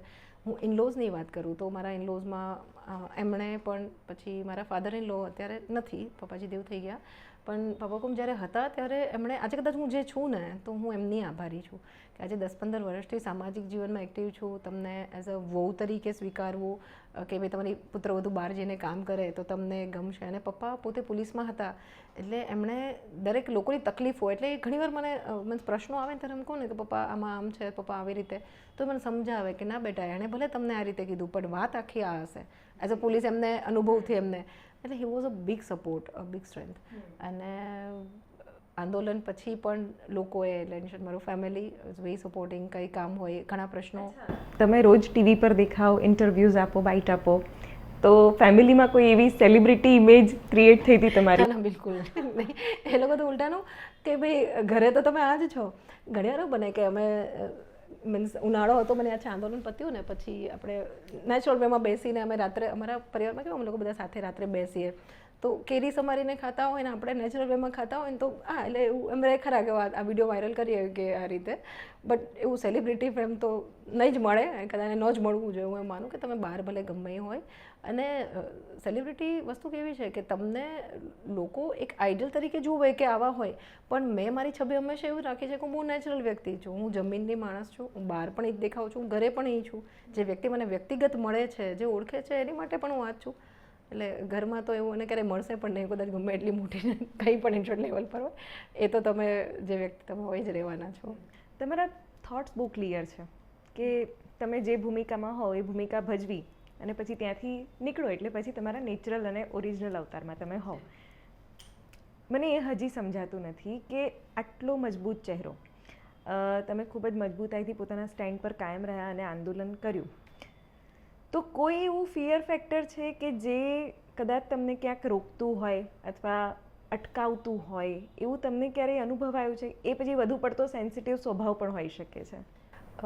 મને છે ને, હું પહેલાં તો મને ફિયર ફેક્ટરની વાત કરું તો હું ચોક્કસ એવું માનું કે અમારા મૂલ્યો, સંસ્કારો, જે વેલ્યુઝ છે એને સાચવીને ચાલવું જોઈએ. એટલે હું ક્યારેક એવું વિચારું કે કંઈ બી ઇન્સિડન્સ બને અથવા કંઈ બી મને એમ થાય કે હું આમાં આવો રિપ્લાય કરીશ અથવા હું આમાં આવું સ્ટેન્ડ લઈશ તો મારો સમાજ શું વિચારશે. અને સૌથી શિવાનીબેન જરૂરી વાત કરું ને, મને ભગવાનની બીક લાગે નહીં કરતાં પણ મને મારા પપ્પાની બીક લાગે. આજની તારીખે કદાચ હું ઇન્ટરવ્યૂ આપવા માટે ટીવી પર બેઠો, મને મનમાં એક ખૂણે તો એવું હોય જ તે કે આ ઇન્ટરવ્યૂ પપ્પાજી જોશે અને એમને કેવું લાગશે. કારણ કે પપ્પા છે ને હંમેશા, અમે ઘણીવાર બેઠા હોય ને કોઈ ચર્ચા કરતા હોય ને એટલે એમણે કદાચ આ ઇન્ટરવ્યૂ જોશે પણ તો પણ એમાંથી મારી જે 5 વસ્તુ બોલવાની નહીં મને મજા આવી હોય એ વસ્તુ તરત કહેશે, સારી વસ્તુ. પછી હું ઘણી વાર હું કહું પપ્પા આપને કેમ આ એપ્રિશિએટ કરે તો કે જગ વખાણ હોય, આપ વખાણ ના હોય. એટલે પપ્પાની સૌથી વધારે ભગવાન કરતાં પણ મને બીક લાગે. અને બીજું કે આપણી સંસ્કૃતિ છે, આપણી મર્યાદા છે, તો મને એવું થાય કે હું જાહેર જીવનમાં જઈને, ઇટ્સ નોટ અબાઉટ સેલિબ્રિટી કે બીજી કોઈ વસ્તુઓમાં, હું જાહેર જીવનમાં જઈને મારા કાર્યોથી હું કદાચ મારા પરિવાર કે મારા સમાજને સન્માન ભલે ન અપાવી શકું, પણ હું ક્યારેય એવું પગલું ન ભરું કે જેના લીધે એમને મારા લીધે નીચું જોવાનું થાય. એટલે આ વસ્તુનો ડર હંમેશા રહે. વાવ, બહુ જ સારા વિચારો છે ખરેખર. તૃપ્તિબા, હવે જ્યારે હું નેક્સ્ટ ઇન્ટરવ્યૂ તમારો કરીશ તો એ કેવી રીતે હશે, કયા વિષય પર હશે, શું કોઈ મહિલા પોલિટિશિયન તરીકે હું તમને જોઈ શકું છું? ફરીને એટલા માટે પૂછું છું કે બિકોઝ મને તો લાગે છે કે તમારામાં એ ક્વોલિટી અને પોટેન્શિયલ છે. ના, આપણે ફરી મળશું ત્યારે પણ એક જે જમીનનો માણસ છે તૃપ્તિબા એ જ હશે. પોલિટિક્સ કે એમાં હું કોઈ આગળ એવું મીન્સ કે બાંધીને સ્ટેટમેન્ટ નથી આપતી, પણ કદાચ ક્યારેક હું ભવિષ્યમાં એ ફિલ્ડમાં પણ હઈશ તો પણ હું ગ્રાઉન્ડની જ માણસ હઈશ. એટલે આપણે ચોક્કસ મળશું આ રીતે તે નિર્દોષતાથી ને નેચરલ વેમાં જ વાત કરશું. બિલકુલ. Thank you so much for Bing in show. Thank you. જય માતાજી.